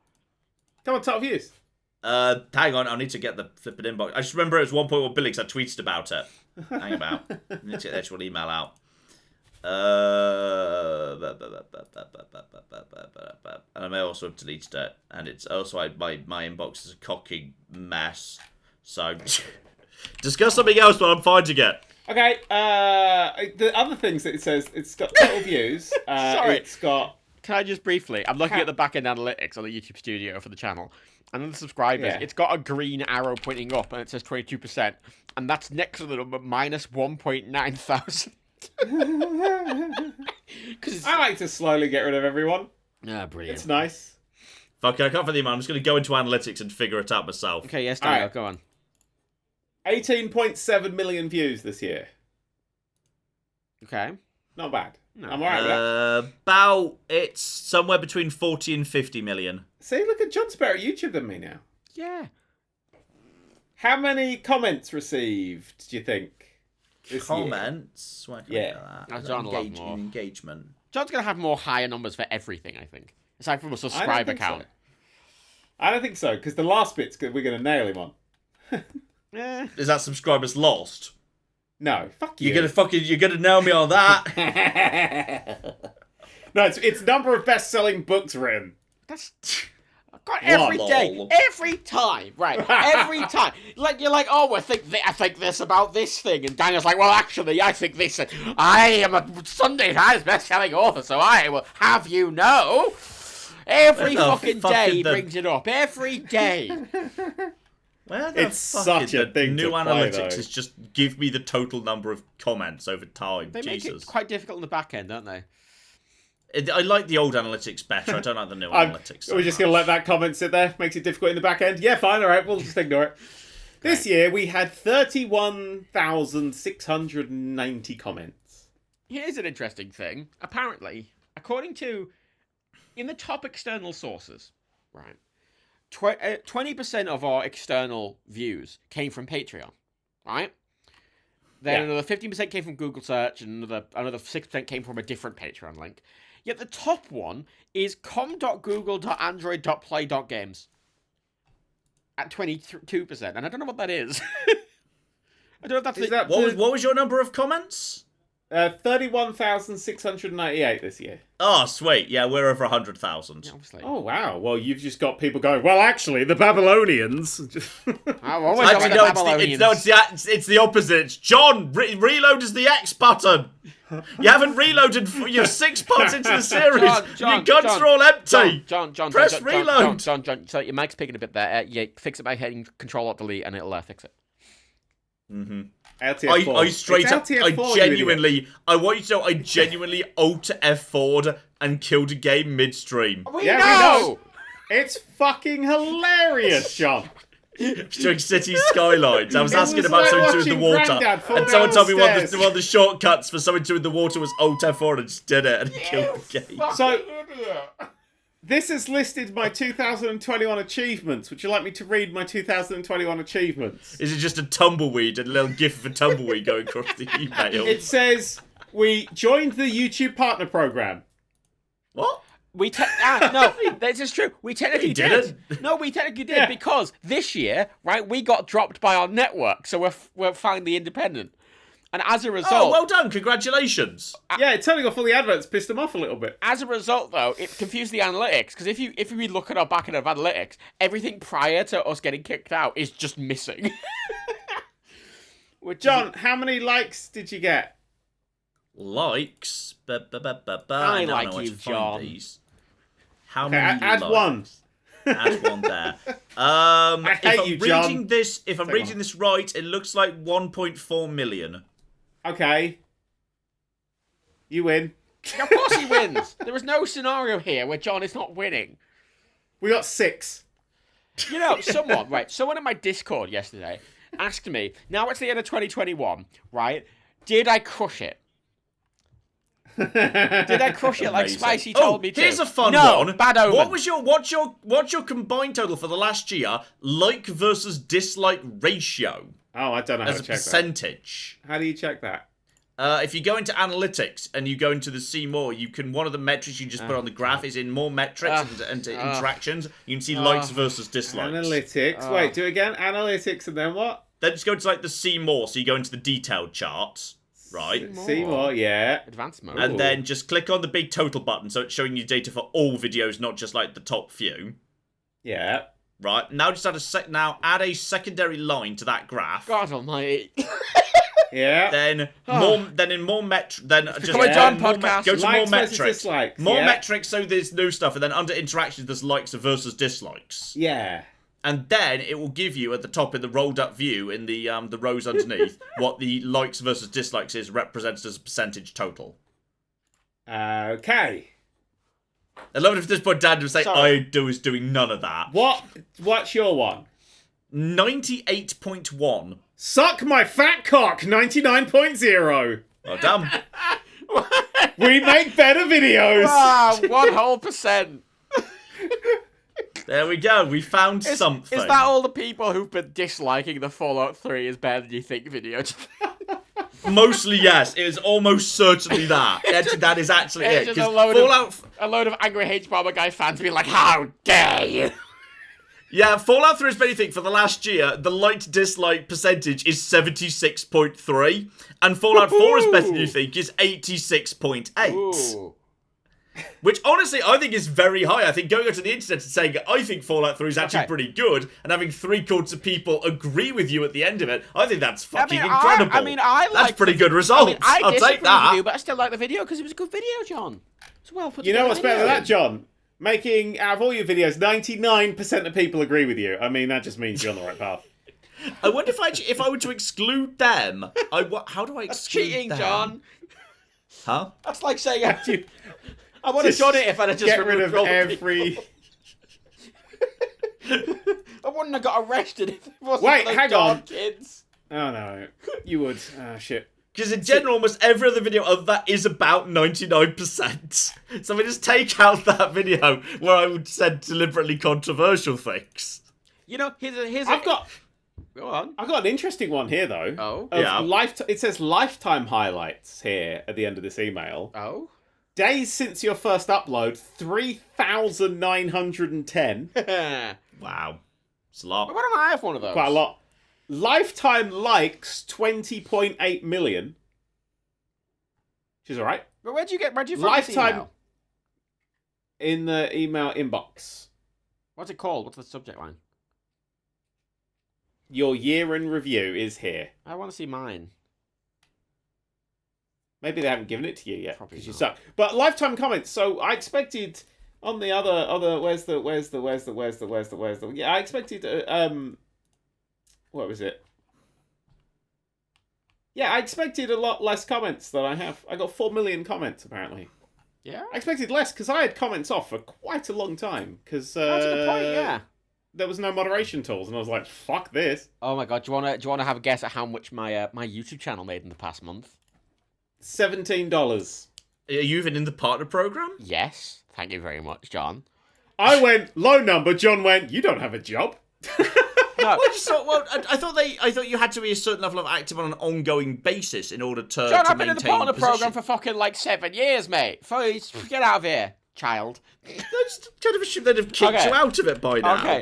Okay. In the past month, my YouTube channel has earned 53 pence. Nice. Your last upload was 4 months ago. Do you understand why I'd think, well, surely they're going to kick I'm you out not for that? complaining. I'm just. Your last upload was 4 months ago, and it has under 1,000 views. Shut up, I'm John. surprised you're still in the partner program. In the last month, how much money do you think we made, Matt? I mean, John, fuck it. John, how much money do you think we made in the last month on our YouTube channel? Oh, well, Matt just made 53 pence, so 54? Correct, 54 pence. It was £600. Nice. Thanks, That's pretty YouTube good. Premium revenue. That's literally all it is, because we don't got none of them ads. Yeah, it's quite annoying actually because you can't enable YouTube Premium. So you have to turn on monetization, then I have to manually untick every type of advert to enable YouTube Premium revenue. Which I'm having a lovely time now. The podcast is just about discussing data analytics. Yeah, I mean, this is I our mean, year this in is the review. best podcast. Yeah, This is the year in review. it's the end you of know? year one or the start of year one, publicly. It was either that, or we'll have to talk about how the fact that me and Matt were stranded on a motorway last night. I have a rant prepared about doorbells. Oh, I want to hear your doorbell rant. Yeah. Shit, go. Let's do doorbells. All right, so let's talk about doorbells for a minute. All right, let's fucking talk about doorbells and how society, when it comes to doorbells, or in other ways too, has been going backwards for years. At this point, we have fucked a system that works perfectly well. All right, because let me tell you what happened. Back in my day, we had a caste system. Claire got really into the idea of like a smart home thing, Yeah. where like the doorbell was going to be fucking smart. And I was like, I don't know why you want the doorbell to be smart, but if you want the doorbell to be smart, I'm fine with it. All right, let's have a smart doorbell. So she got this doorbell. And it turned out that what this doorbell is a wireless doorbell that you put on the front door, and using the magic of the internet, it will broadcast to little tiny things you can carry around with you that are also wireless. And then, so when someone comes to your door, they ring, so you can take it with you. John, can I ask a wherever you question go. briefly? Yes. Why are you explaining the concept of a video doorbell like it's never been conceived and that we've never heard of it before? Because some people might John, not know about you know what my this, first alright? job was? It was installing smart home devices. Were you a doorbell salesman? I was installing video doorbells into disabled people's homes for accessibility purposes before you could even get these consumer ones, John. I fucking know about video doorbells. Well, some people at home might Your not, but now first they do. job was But here's smart here's the problem. No, here's the smart home. I problem was flop. with that I was entire system. building floppy disks. I was installing... Here's the problem with that system. Shut up, both of you. We need to get to the fucking problem. The problem is the number of points of failure. Because if the battery goes on the front door, you haven't got a doorbell. If the battery goes in the ringer, you haven't got a doorbell. John. If the power goes out, killing your internet, you haven't got a doorbell. John, if the internet fails, even though power remains, you haven't got a John, can I doorbell. ask a So question? basically, there are multiple John. scenarios where that fucking John. doorbell doesn't work, which has John. screwed us over on several. Yes. Why don't you hardwire the bell? Because the one we got was fucking wireless. John, Yes. why don't you just have a knocker?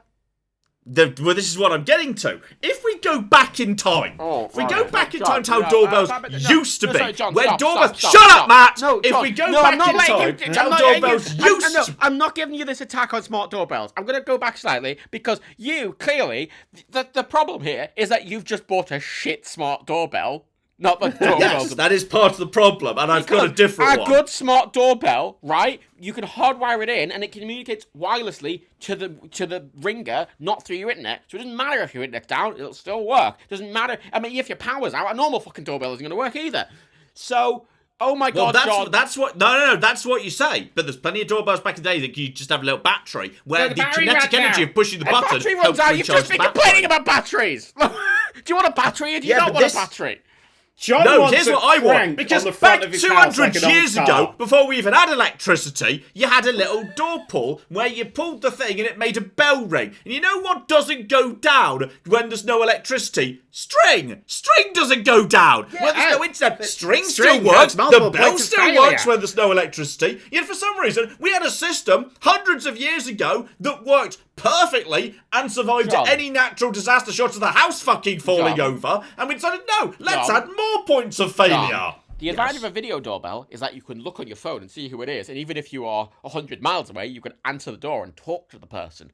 Yeah, but that doesn't actually help. That doesn't help me if what they've got is, hey, I've got a package that I can't put through the letterbox. Say, yeah, I can see how that'd be a problem because clearly, John, having me as I'm calling on your phone, I'm not there to open the door. So I guess we can commiserate together about what a situation I can't in any way help this is. Have you perhaps considered, I don't know, buying a external lockbox with the preposterous in it? They're a thing you can buy. You can answer the door and be like, hey, put it in there, here's the code, and they go, yeah, cool, put the temperature, and off they go.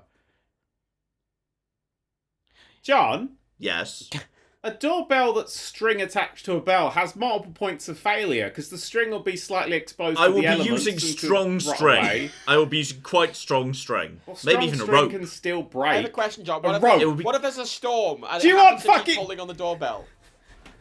Do you want to like people to ring your fucking doorbell like Quasimodo, just like dangling up a big fucking bit of string? I think people would enjoy that. Fucking I just, postman's like, oh, I fuck just it. think a string with a bell on the end is a better solution than a fucking smart I mean, doorbell there's a is. middle ground here in that you could have both in one device. Yes. Well, if you want Claire, push the advancement of technology. If you want John, ring the bell. No, I think, What you- genuinely, no, what? I'm a massive tech wanker. I love really advanced tech, but I also really like analog backups. So both.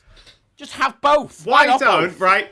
On the back of the bell, so you push the button for the bell, but in pushing the button, it's got a stick at the other end that goes into your house and just hits a bell. Yeah. So every time that it just ding, ding, I'm down ding, for ding. that. Yeah. What I realised was when I was looking into the history of doorbells, got really into this, is plenty of old doorbells, when you push the button, the kinetic energy was converted into energy, which I thought was really cool. That's really clever. I like that. Yeah. So it just worked. That's how my smart stuff works. I've got smart things that by pushing them it charges the batteries. Yeah, which I thought was like, yeah, that's really cool. So Yeah. there's not like 16 different points of failure in this And I've fucking got- doorbell. I've got that a solar doesn't panel fucking attached work. to all my security stuff. Runs off solar power. Charges up into a Oh, battery. but which is a Daniel, whistle. if the sun explodes, then what will you do, you fucking idiot? So hang on, does that mean if it's cloudy, your house is just open? No, because solar panels work in the cloud. And also, there's a thing What called about at batteries night? that Which is, I mean, in all charge. fairness, the problem is Yeah. most burglaries do happen at night. Yeah, but the cameras are still on because it charges enough during the day. Even in overcast weather, John, because it God, are you requires actually really a tiny Victorian, bit of power. just fucking He is industrialist? definitely a Victorian ghost. Like- I'm just saying, he is a Victorian ghost. I definitely feel like I'd be more John, comfortable with a door John, opening your system that entire was a rope career with a is bell based on the around end. making videos on video games that you have to upload to the internet, and you're like, oh, I hate these doorbells that require electricity. I do. I hate a doorbell that requires electricity. I've bought a new one that's a wired-in one, so it at least we've got rid of one point of failure. Okay, you could buy a UPS for we it as added well. another one. You can buy a UPS for it if you want to get rid of the possibility of A what? A UPS. A United States Postal Service? An uninterruptible Yeah. power supply. It's basically just a big fucking battery that you plug certain appliances into, and even if your power goes off, it kicks in and can provide power to them for a very long time. Or you could do what I do, because I live next to an old coal plant, and I just run an extension cord from it to my house, just in case I need it. Sensible. just. I mean, the advantage of coal power when you think about it is you know when it's about to run out because it's getting cool and like the flames aren't as big anymore. Yeah. And you know when solar panels are running out, I can see the sense in that. Like, the thing is, I think there's got a battery in it. When it's full up and when it's about to die, it looks about the same. But when your coal factor is almost out of coal, you know. I can't put a coal factory in my know. phone, though, can I, John? You can imagine the conversation John says, John, I think we got a delivery today. Shovel another few bits of coal on the fucking... on the Barbie? What the... I mean, you'd know, but the thing is, you would know that you had power. Because, like, okay, how much energy do we have? Okay, how big's the pile of coal? Oh, it's up to my head, we're fine. So, you know, you'd know how much power you had. I enjoy the fact that the coal's in the know room when it was with about you. to run out. I Have think you- every house running John! independently on its own little coal plant. You would are be fully fine. aware that batteries have a battery life on them. Yeah, you Yeah, just but then, check it. but then we lock the battery inside stupid things like phones so we can't see them anymore. Well, no, but My phone has a I don't changeable mean battery. they're physically written down on the battery. You fucking idiot. You have Well, to some get it out batteries and do that. squeeze two There bits used of to it be together. no batteries in Duracell where you did like put a little thing and you squeezed them and they instead of the side Yeah, out how and they much didn't juice they had in them. fucking work. I have batteries that are definitely dead, and they're like, 75%, mate. And I'm like, waste of time. Point is, John. I like those. I'm not sure they work or not, but I was always fond of them. My 'Cause battery's I at liked knowing how much 98%. juice there was in a battery. On my doorbell's at 98%. I just checked it from here because I can, because that's what the technology is good for. John. Yeah, John but John's there was only happy if there's a truck like with a fucking sloosh on the back of it that spew coal into his basement. Just like that. That's what you want, isn't it? I don't have a basement. Well, where are you putting your coal in, John? Where the fuck are you keeping the world's I'd dirtiest rock? have to add a basement. Yeah, basements are really expensive. Yes! I didn't have a basement. I was really sad about it. So when we had a build around recently, because one of our walls wasn't quite a wall, don't ask. But we had to finish a wall because it wasn't quite done. I asked, just Did it have a point how of much would it failure? cost? How much would it cost to like put a little basement in? It was like 50, 60 grand for like one tiny room. You have to dig out the entire under your fucking house and put supports and shit. It's fucking soil. Just a man with a shovel. John, how the fuck does John, that come to John, 60 the grand? problem is there's a house in the way. Isn't there? There's a big house. sorry. Rewind slightly. Do you think everything under your house is soil forever? It's just a house sitting on soil. I'm going to be honest, I don't really know what's John, under where I Yes! live. We've come to the natural conclusion of the podcast. John's going to try and work out how houses stay up. Or, better yet, how geology Look, works. I can stand on soil, I don't sink. So it's John. like basic principle. John. Yes. There's soil. Yes. You have topsoil. You have some soil below it. You know what's below that most of the time? Bit of clay. Often just rock. Rock. Okay, that's probably harder to remove than soil, yeah. Yes! It's not just Like all how dirt. but how deep does just dirt go? Not Just out that of deep, interest. usually. Not that deep. No, not usually, Well, where did all no. this soil come from? Why is there just a light dusting of soil on top of the earth? I could No, not... there's it come concrete. from? You're on concrete. You'll put down a big thick layer of concrete. You'll have walls and probably film with concrete, and that will Well, be that was your a foundation of your stupid house. mistake. We should have left a hole in the middle of it just in case everyone wanted to put a basement in. Jesus Christ. Dumb. Every house should come with the potential, like it should be a future-proof house where you leave a little hole and you you put a little dot around. It's like if you ever want to put a basement in, this is where you put it. We left a hole in the foundation because that's not going to make much difference, is it? Most of the house is still going to be on the concrete foundation. Just leave one little hole in the middle. Yeah, one little hole in the middle with no foundations underneath it. Yeah. Well, At there's that point, there's a lot of wall on top of it. That's not a problem. Oh, it's called a That'd be a sinkhole. problem. It's called a sinkhole. Why would that be bad? Well, I'd cover Why it would it with be some bad? carpet. I'd put some wood and a carpet over it. why I'm would not it gonna be I'm not bad gonna leave if a I'm not leaving like soil in the house. why would it be bad if But a it whole would be nice chunk to of your grow house had something. no foundational support? It That would actually be fine. That It's would be sitting kind on of dirt. fun. John, No, dirt this is doesn't actually this is a compress. good idea. John. Instead of a big square foundation, leave a big square in the foundation that's empty. Then you can have an John. internal garden, John. like a Roman atrium, John. where you just have an open roof. John. Oh, that'd be amazing. Can I make a suggestion? Yeah. There's Yes. a YouTuber called Colin Firth, and I know for a fact... Colin Firth? Colin I Firth. heard Colin Firth. He was in that film. He is doing a series on his YouTube channel where he is digging a tunnel under his house by himself. And it's taken him a year. You see, that's what I want. I feel like if I just hired a guy to start digging, can't possibly come to 60 grand. It's Can I taken just him a ask, year. Matt, he's not prisoner. He's not prisoner, is he? Hey, what's up, guys? Welcome to Cell Block D. We're digging out again today. No, he's one of those YouTubers Got that's like, behind the "Oh, poster, got my spoons. you know why? He wants a tunnel that leads from his shed to his house. Uh-huh. Actually, that's a good point. Why would you ever build a basement under your house when it sounds that's complicated? Why not just at the side of your house or just outside your house so it's not on the foundation? Well- just dig down there well, to get if- round if- the if I foundation, go back then to Col- undermine your If I foundation go back to with the Colin building. Firth briefly, the tunnel is to connect his house to his shed and to his underground bunker that he built in his garden. Which is effectively just a basement, but outside. You see, no, this is it. I found the solution. I don't want to have to drill a hole through the foundation. But if I was to dig a hole just beyond the foundation, outside it, and then dig under the foundation, I've still got a basement. I need to step outside to get to the stairs to it. Fine, whatever. It's a small price to pay. I have a question. I do enjoy that John is kind of, I always say Victorian ghost, but currently today he feels like he's imbued with the spirit of a First World War trench digger. Just, how hard can it be to dig a big ditch and then fill up the top bit and make sure it doesn't cave in all the time? Yeah, make sure there's no They've been water doing this in for there. thousands of years. Mining goes back pretty much as far as recorded human history. You know how It can't many be people that die hard. in mines, John? Okay, but see, the fatality rate in mines has been very high for most of human history. Right, so you've That's true. dug this That tunnel. is Now, how do true. you stop things like water seeping into it? I wrap it in a big tarpaulin. It's gonna Oh be a yeah, big no, that's it. tarpaulin. That's it. Big tarpaulin. That's what I was waiting for. Yeah, you've nailed it, John. Big tarpaulin. Big tarpaulin. Yeah. Just drape a big tarpaulin over the top of it, and then just put the dirt Yeah, on. I'll just glue it. I'll just glue Like it a in place pond, or something. like you would do a pond. I was about to say nail it, but then you've created a hole John? in the tarpaulin that John? water could get through. John, what about water that comes in from the side of the tunnel? Well, that's why it's a It's a- tarpaulin, he because did it's say a a big flexible material. tarpaulin, I can have it on the walls and the ceiling. And then the floor, I'll just put down some wooden flooring and put some carpet over Right, the top. but It'll be here's the really question. cozy. So, water leaks Yeah. through, right?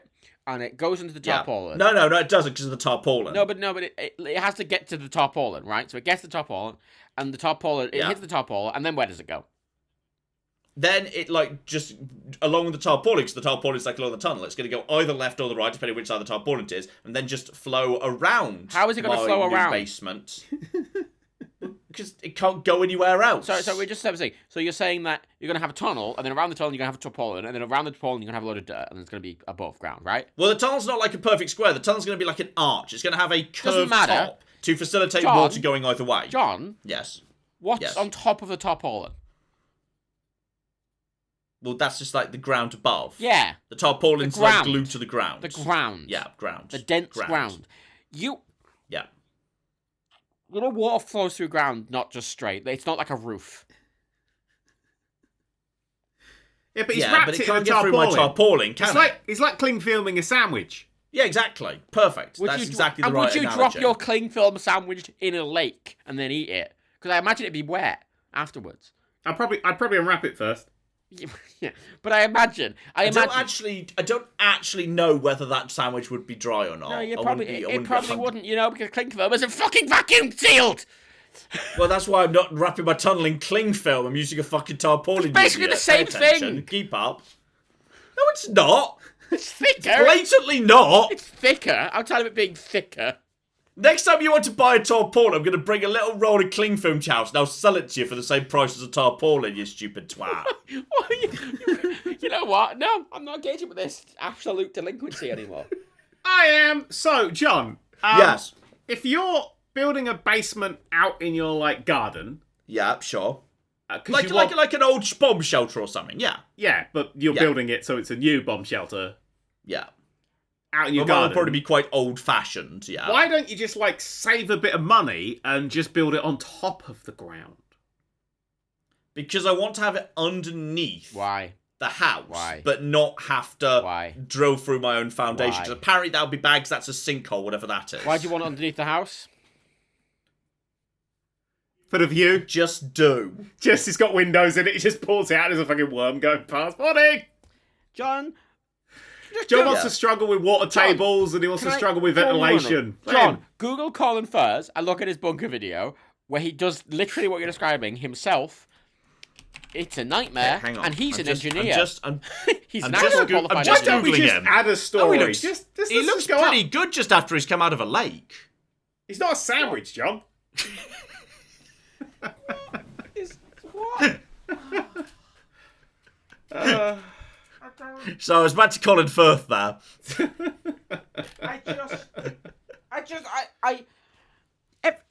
God, that was a good scene with him coming out. I'm just gonna say it now. Coming out of the lake, that woke things in me. Don't talk about it. Yeah. Whenever John, you describe to me anything ever, you just sound like genuinely. Like the Victorian ghost is a genuinely good thing. Like you just sound like. And I'm constantly impressed you work in a really modern technological industry when your entire existence. I've worked in various modern technological industries. Yeah, when your entire existence seems to be dictated by the fact that you don't know what a fucking electricity is or how buildings work. Oh, come on, that's not fair. Electricity is quite complicated. No. It's really not. No, we're not. I mean, the fucking hell, the idea that just like energy can just be put on like a bit of copper and it goes from point A to point B. We're not as we control it. That's fucking wild. We're not asking for a detailed fucking explanation of the specifics of electricity that a full electrician would do, but at least the base level of how something works. It's a thing they found before they invented telly, so they had no way of looking it up. So you want to know my understanding of electricity? Oh, please. Oh God, no. Please. Desperately no.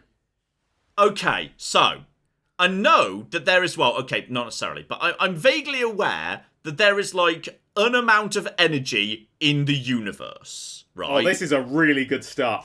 And it's fuck tons of it, but like you can't really create or destroy it. You just make it go from A to B, right? Vaguely. I mean, that's my start. Okay, shut up. That's my starting point. So your starting point and how the concept of electricity works is the fact that there is energy universal in the universe. Entropy. Well, entropy is the degradation of systems, not the maintaining. Universal de-entropy. Neither is this happening. energy is fading away. You're just saying it's consistent. That there's the same amount of energy. That's what you just said. Universal consistent entropy. Yes, exactly. Do you know what E equals MC squared means, John? Oh, here we go. Yes. Daniel's been asking. We discovered that this was in the old PodCats. This was in the old PodCats. You're retreading old ground there. But my understanding is just you have to change energy from thing to thing. So, like, if you burn some coal to make some steam by heating up some water to turn a turbine, then that goes. Then I'm not 100. Okay, then I'm not 100% sure. Somehow you hook that up to a battery and you store energy. But like energy's gone from chemical to kinetic to electric. Yeah. But that electric bit, that's the bit that fucks me over because I'm not sure how you get from I'm making a thing turn to I can now store that in some form of battery or capacitor so that I can release it later. And the bit that completely loses me. John, it's a magnet and some copper wire around it. That does not help me in the fucking slightest. Literally how it works. You attach a turbine. You're a fucking magnet with some copper wire around it, you stupid twat. I like the idea that John assumes that people looked at thunderbolts hitting the ground and went, "What was that?" And I don't care. And that was it. They couldn't work it out. It was impossible, even though it was visually there all the time. It's like you just can see electricity occasionally in the sky. Yes, but I'm pretty sure those same people didn't say, oh yeah, you know that thing occasionally where there's a massive bolt of nightmare light that destroys things that falls out of the sky. Yeah, Tim over there's just rotating a thing, and that's generating the same thing. Completely the same as lightning. Well, no, this is the whole... Tim's fucking this is little the whole turbine. reason, John. Tim's put a water wheel in the river. Oh yeah, that's lightning over there. Fucking hell, we've nailed it, boys. This is why the Industrial Revolution was considered a revolution, because finally they figured it out. I went, oh fuck, it's great. It's great. Wow. like, John, I'm you going know to be honest, I thought electricity was after the Industrial Revolution. You know when you rub a balloon? I thought, like, all the machines in the Industrial Revolution were, like, being powered by, like, say, steam turbines that were actually local and attached to the same machine. They were, but actually generating electricity from was also a thing that was discovered during the Industrial Revolution. As part of it. Okay, good. I wasn't as far off as I thought I was there. Okay, good. 1879, I want to say, Thomas Edison. 1879? Yeah. Electricity? I mean, electricity was a thing for a while, but it didn't get into mass thing until about I mean, I know the like, you know, back in the ancient world, they kind of were vaguely aware of static and had started to come up with some theories about what the fuck was going on there. The amount of hieroglyphs where the pharaoh's getting a balloon rubbed on his head. He's like, what's going on? Oh, you're going to love this. Genuinely, there was evidence of ancient batteries. Yeah. Yeah. In big pots. I don't know. In big pots. Big pots. They used to do water, didn't they? Just took electricity around in a big amphora. I do. Just, I mean, I like the people. Really fucking dangerous because there's a lot of water around that boat. Yeah, well, they looked at water, didn't they? They were like, "Water's going. What if we put a big wheel in that makes the thing go mash, mash, mash? It'll make our growing bread easier." Yeah, and then you've got kinetic energy to just transferring kinetic energy from one place to another. But there's a big step from that to how do we store this as electrical energy that then we can convert it to anything. I'm still completely clueless as to what electricity is. Sorry, John. It's a movement. Is it like potential energy? Is it potential compressed energy? No, you fucking Burke. It's just a movement of electrons.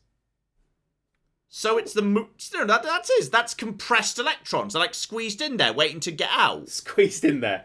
It's like excited electrons all shoved in one battery, then you let them out bit by bit. Atoms are basically nothing. They're basically empty space, even if they're really compressed. You're like 99.9% blank space. Ah! I mean, this is like that. This is why tell me you're lying. This is why black holes can be so dense. I'm lying, John. Black holes. The whole idea about black about holes to fall apart now. The whole idea about black holes is that they are. I'm more worried now than I was when I saw a fucking Cessna overhead the other day. All the space, even in between. I saw a fucking Cessna. I waved my fist at it. John, I love you, John, but honestly, I can't express to you how angry you make me. Explain with finger puppets what electricity is. What actually is it? Wait, just want to say, John, if you removed all the atoms from everybody on the planet, just the atoms, so none of the space, and put it together, it would be smaller than a dice.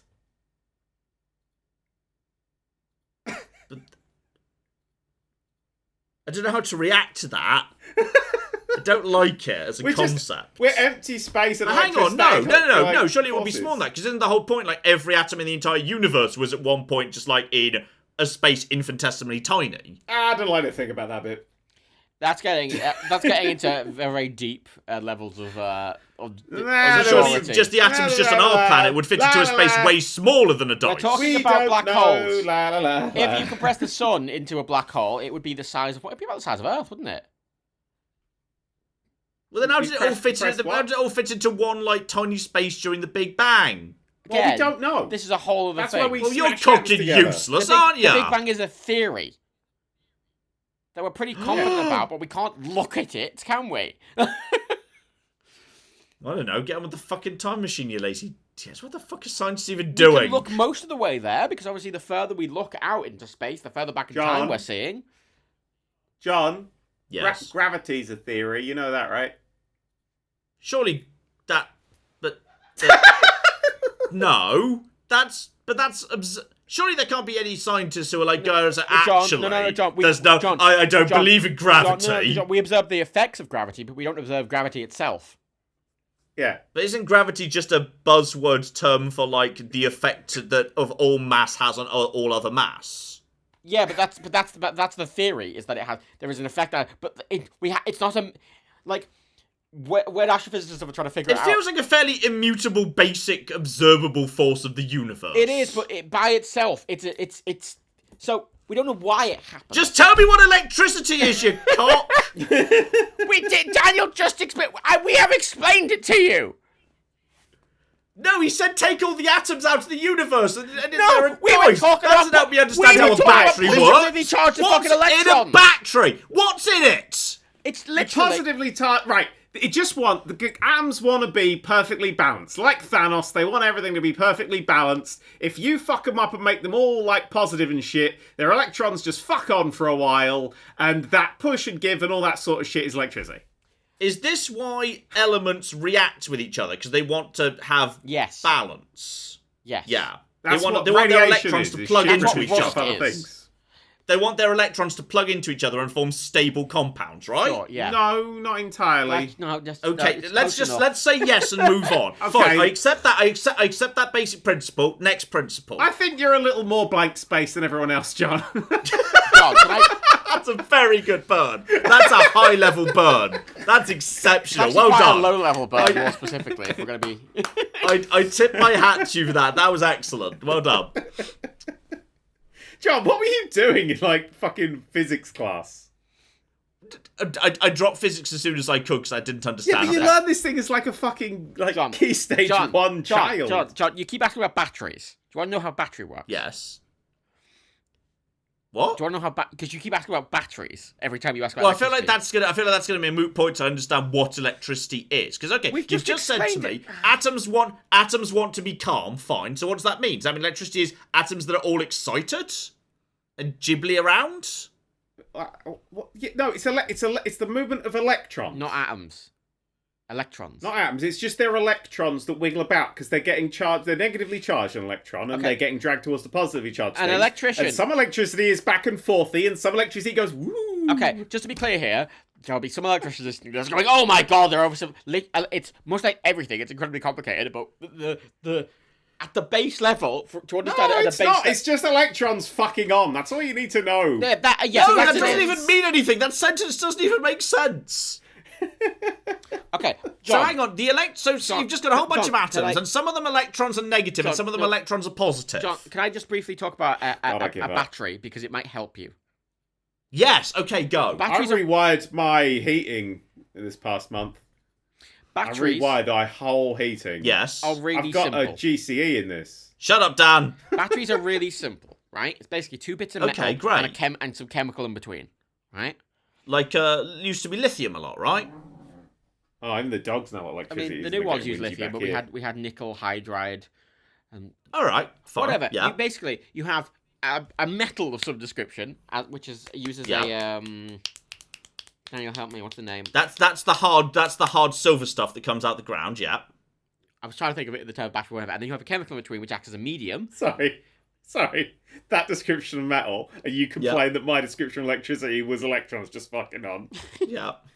It's basically the same thing. Thank you. You know how there's metals that aren't actually shiny and are soft, and you can cut them, and you can break them with your hands. Some of them are liquids too. It's very exciting. Yeah, well, the liquids are shiny, but you know, no. Like, effectively, when you get a battery, you're transferring the electrons through that medium into the they're in there. So the atoms have too many electrons in the battery, and they need to lose them somewhere. No, we're talking about positively charged, negatively charged electrons. So the charge needs to go somewhere. Yes. Right, John, I'm going to say this now. At some point in this, Matt's going to say the words cathode and anode. I'm just bracing you for those two words. Cathode and anode. Listen out for them, okay? Right. Here we okay. go. Cathode and anode. I said it. Couple words. Okay, maybe Matt won't be able to explain to you how electricity works. Here's the problem. Right. I don't think either of you know how electricity works. I think this is like Dan and the bicycle. I think he's got no fucking clue. Here's the thing. That because we are explaining it, and you're going, like, what? I'm genuinely trying to understand. Okay, this isn't a bit. fine, I'm trying to fine. understand. You know what? Let's look up how. Hang on. Let's Googling it. No, I'm looking up an explanation. Neither of you know. Neither of you actually know. We do. Yes! I've explained it to you. It's electrons fucking about back and forth. So an atom like that has a a big- finite, Here we not go. changing number of electrons. It's- It's just the electrons are jiggling about. Jiggling about, mate. Fucking mean- on. It's like a big poking stick John, made of electron If source. you want to go more And specific, after we're you going to talk about drain fucking them, after you quarks, but, drain like, the battery, are the electrons calmer? The Is that electrons the are all change? whizzing out, and they're all like, "Whoa," and then they go, "Whoa." Okay, settling. do the electrons leave, or do they just calm down because they're no longer charged? They get fucked on with, and they settle down. But are they still in the battery, just not charged anymore, or have they pissed off somewhere else with their charge? They're not. They're still in the fucking battery. They're just settled. So what happens is they release their charge when they move between the chemical medium, right? Yeah. But over time, the reason batteries degrade is because there is a little bit of leakage every time you move back and forth. Oh, you mean like that delicious stuff that occasionally leaks out of batteries? Well, that's the chemical. If they're really old. good. If That's they've the been- that's the chemical medium that's helping it transfer. It's a really basic explanation. There's a lot of electricians that get really annoyed in the comments, but like they I did. don't think electricians give a shit about electricity at this point. Okay. I think it's physicists that are up in arms. Yeah, right when I now. say electricians, I mean like the electricians that do physics calculations about electricity, not just fucking like people who are still wiring in houses. That's what I mean. Like electrical physicists. Well, there's probably a specific Cool. term for it. I'm trying to. Electro. I'm legitimately trying to find man. it like something like an explanation that is good for 3-year-olds. How do you make this charge that's just been removed from the electrons that are no longer jiggling and are now calm? How do you make that go along a copper wire? How do you just make Does it itself, jiggle mate? charge Does it go itself? along metal? It's like pass the parcel. But why does it go in one direction? Why isn't it like Because- osmosis? Why does it get confused and get sluggish and get all and really slowly? will Why does it take go in the one direction? shortest Why does path. it zip along? It will take Well, the pass the shortest parcel. You what? don't fucking punt the parcel into the middle of the group, do you? You pass it one way. So it's being pulled. When you plug something in, you're effectively pulling electricity. You're completing a circuit. Because electricity. You have to complete a circuit. It has to be round. You have to have it go all the way around. You can't. It's I'm not now just- starting to What's think the being Matt doesn't. okay? Hang on. I'm starting to think the Matt doesn't if know the how charge electricity wibbly- works. No, hang We're talking on. about If the charge circuits. wibbly stuff of the electrons are being pulled in one direction, what's being passed back? Nick, like Fuck, positive charge. They're swapping. It's just charge. That's all it is. It's just charge. It's positive charge Okay, one what side, is negative charge? charge Is the other charge a side. physical It thing? goes Can you whoop, look whoop, at whoop, charge? whoop. Can you look at charge under a microscope? Is it a physical thing? you can't look No, at it's atoms just under a it's microscope. a. Jesus fucking Christ! It's a lack of. It's. I give up. I can't. Damn it. Fuck it. I'm trying to. Explaining. I've just looked up what is electricity in simple words on Google, and I don't understand that explanation either. Electricity to. The problem is, babies. you're asking. Honestly, you're asking. I get the questions you're asking. It's just you're getting into the point where you're having to, you're getting into the physics degree area of like super The problem level is, of detail. I It's can't. really not. It's really the, not. The problem here is, I like to understand things by being able to imagine them and see what they look like, and this is at a level where I can't. can't. No, you conceive can't. of You it. can't. And the people- I can't conceive of it, When people- and because I can't imagine what it looks like, I can't figure it out in my head. A lot of like when That's the when you're problem. being taught these things, you will often be shown like diagrams and like little animations and stuff like that, and it's not literally how it looks or anything, but it's just to represent. I need one of those representative diagrams, yes, because I need to be able to see it to understand what the fuck's Like, I happening. can't come to your house and show you a diagram, John. Because like I found a little diagram, but it's just like got like a little wind turbine going up to a battery with a wire, and it's just like there's a lightning symbol. It's like, well, that is just skipping the entire explanation. Oh, let me try and find something. Jesus Christ. Like I understand energy made up of charges, but what is charge? Electricity. That's what it is. Okay, now what it now we're just going in fundamentally is. circles. No, that's what it fundamentally is. This. I just want to rub a fucking balloon on his jumper and work it out. Like you're asking what one of the fundamental things of the universe is. It's a fundamental thing of the universe. Charge is a fundamental thing in the universe. Does everything have charge all the time? Most. Yes, unless it's got no electron. Is If it's this just what a Dan was floating talking about nucleus. earlier? Is this why we're all space, but like we hold together anyway? Is it because the atoms in our body Yes, I are said charged it's to stick together? It's a thing called electrostatic charge, which gives physical mass and push force to anything. So- if there was no electrostatic force, you would just walk through shit. Yeah, Ams wouldn't be So able to. stuff is just stuff is charge neutral. That's how stuff holds together. It's charge neutral. No. There's Some equal amount things of are positive and positively negative, charged meaning and it some- all sticks together. No.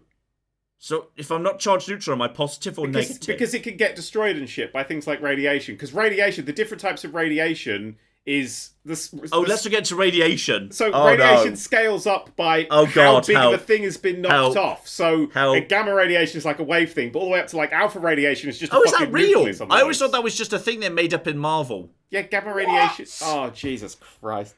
What? Good night, everybody! Well, like it's beta radiation is just an electron gone walkabout in it. It knocks other electrons off and it all goes apeshit. I'm talking to Matt here because I assume Matt knows this, but now I really haven't fucking doubts. Here's the thing, right? Here's the thing. I know most things to a decent level, but this is somewhere where you're going to be able to go into the weeds more, Daniel, because you actually did this at a higher level than I did it in an educational setting. Yeah, so, John, it's electrons fucking about the place. The flowing motion of electrical charge. Electricity refers to the amount of imbalance between the quantities of electrons and protons. Oh my god, it's almost as if it's electrons fucking about. Yeah, but you said it wasn't about the number of electrons, but this makes it sound like it is. It's about the difference between the quantities of electrons and protons. It's about the fucking charge wibbling back. Just keep reading. I'm not a teacher, right? I was going to be a teacher and then went, I'm not going to do that because I'm shit at it. Yeah, but I can tell. I've noticed. I've noticed you're fucking shit at explaining electricity. Can you imagine if I was like, what a class, today we can learn about electricity. Yeah, it's basically just electrons fucking about the place. This is what I mean about electricity, in that on a base level it's really simple. Like, how it works is really simple, I think, to grasp. Like, on a technical, like on other... do this and it does that. That's a really easy thing to understand. And then you can understand the basic fundamentals of how it works very easy. But when you start getting into the really specific weeds of how the actual... Which is where I think I want to go, which is where I'm trying to go. Yeah, but you didn't understand that cars... You didn't understand how engines work. How the fuck do you expect to understand how, like, the fundamental underlying principles of the universe work if you, like... Well, hang on. Surely the underlying basic principles of everything should be way simpler than a really complex machine. No. Yes? I must admit, I didn't know how a bike worked. What? I didn't know how a bike worked. Was this when I wasn't here last time? That was quite shocking, I must admit. I thought I knew how a bike worked. What do you mean you didn't know how a bike worked? I don't know how the gears worked. I didn't know how it changed. I got confused at what a bike looked like. It moves them. You didn't even fucking mention protons, and they seem pretty fucking important. Well, it's just the opposite of electrons, isn't it, mate? It's a We didn't mention that. Well, they're not important. It's the electrons fucking about that's the important bit. Well, surely protons, as they're the opposing charge, have to be relevant to this somehow. They're not important. Like, if there's too many protons fucking about, the electrons can't fuck about. Look, you want to know more about this than honestly we're going to be able to explain to you. Just. I'm trying to put this into Dan terms. I've gone into fucking about language, and I still don't understand it. Oh, just watch a video. Just watch a documentary. Watch an hour-long documentary about how electricity works, and fucking come out of it going, I don't understand. Who's Thomas? You don't understand either. None of you understand. Yeah, I'm not a fucking electrical physicist. Now, you see, this diagram suggests the electrons are actually physically moving, not just the charge. Well, it depends if it's direct or alternating current, doesn't it? Oh, fuck off! Hello, everybody, and welcome to a brief interlude. As I edit this, because I am the editor of the PodCats, as we all know. Shut the fuck up. Basically... This bit went on for about an hour. John just didn't get it, and it was frustrating. You know, it's like watching John play a game. You know how frustrating that can be. It was worse. It was like John at the lowest form of perception, and so we've just snipped just a little, like, 45 minutes out of this, and you will thank us, because if you listen to it, I mean, Matt ate one of his own feet during it, so... Although that was just protest. It was in protest. He was like, John, if you don't stop talking about electricity, I'm going to eat my own foot. And then he did. And now he has to hobble everywhere. Don't be like Matt in any way, people. And it's going to carry on now. Okay, bye, love you.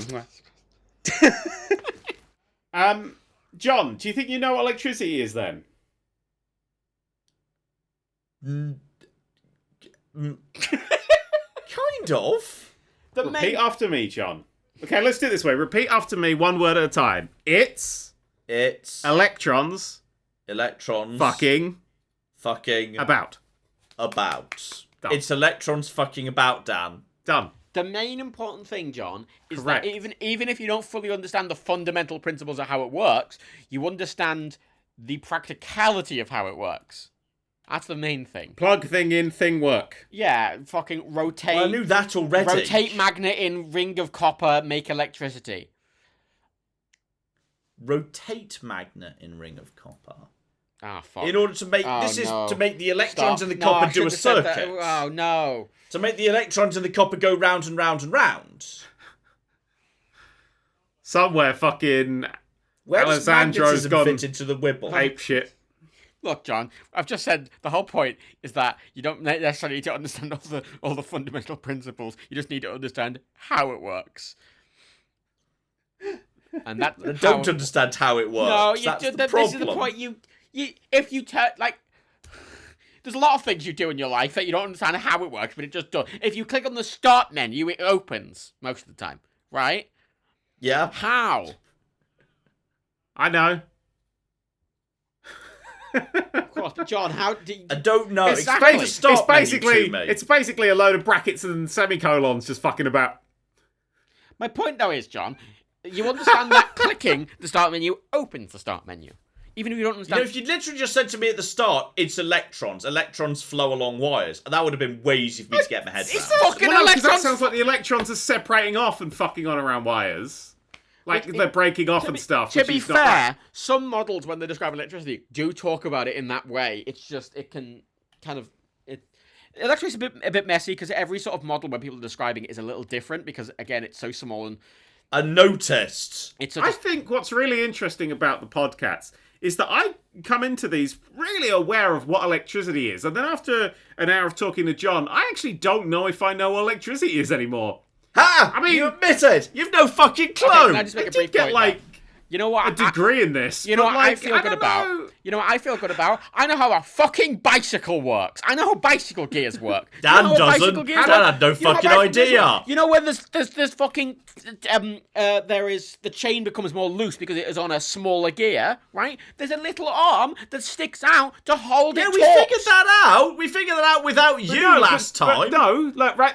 If it's on 3 points, if you move 2 of the points, you've still got a triangle of the same size. If the chain is taut, it is still the same size chain. It's not about the size of the chain. It's about guys, it's about I think I've it's about accidentally the fallen gear. too deep into It's about the electric tube. gear it is interacting with. Help! Guys, I've fallen too deep into electrical theory. Do me a favour. I've just come across the word capacitance. It's measured in farads. John, if you want to go to Yes. electrical channel, try electro. John, capacitors and electrical circuits store up electricity, which is why the flux capacitor in Back to the Future works. It's storing up flux, the units of time and time travel and shit. That's what the flux capacitor is. It John, stores that up. makes John, a sense. capacitor's just like a Yeah. tiny battery. Think of it as that. If you ever see a circuit, John, make sure you always touch the capacitor, because that never goes wrong. That never... Okay, you know what I've got out of this? My end understanding of this is a battery is full of atoms where the electrons are going fucking bananas and they're just waiting for somewhere to send the charge because they've got too much charge because they're fucking about too much. Not really, but sure. A reaction happens in the battery that makes the electrons fuck off. There's a but key- they're not fucking There's on a key themselves. point, though, as well. And when we're talking about things fucking off, there's voltage and wattage, which is different. Yeah, well, And amperes. amperes, yes. Yeah. I made a There's a lot of reference to different measurements Alessandro in- volts. There's a lot of different measurements in Volta? how fast everything is moving, where it's moving, in what way it's moving, and in how it's interacting with everything around it. And all of those are different Volts. things. Volts is electrical potential. Fuck, what's watts?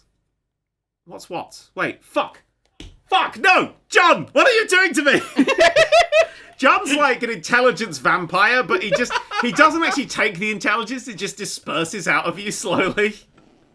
Wait, volts is electrical potential. My brain's gone fucking blank. I hate this fucking podcast so much. Oh no, this I can deal with. This drawing I found just says electricity is basically a hose pipe that pumps electrons. Electricity is like a water flow. If you turn the tap, water flows through the pipe, just like electricity flows through the wire. Fuck yeah! Yeah, but get it? no, but That's no, easy. I think that's a bad thing because that ignores the fact it has to be in a circuit. Mm-hmm. No, it's just like a water pipe. That's what this thing says. Can we end, please? I'm gonna die. My head's gonna explode. I haven't even told the story we were going to tell. What story? Well, we were walking down a motorway at 1:30 in the morning. Oh yeah. I think you should save that for next month, and we should find a comical point to end mid-explanation. It is a quite comical point. In the cold on a motorway at 1 a.m. cold, of being like, oh, well, how do we get anywhere? And all the roads have. We had a really clever idea to see a really late showing of Spider-Man because we wanted to see Spider-Man, and we saw Spider-Man, and then couldn't get home. Yeah, got out at 1 a.m. and being like, oh. That's the whole story. Fuck it, that's the whole story. Spider-Man's good. Have you seen Spider-Man yet, John? I have. You have? I mean, it's absolute fucking nonsense bananas, but it's very good fun. Yeah. Yeah.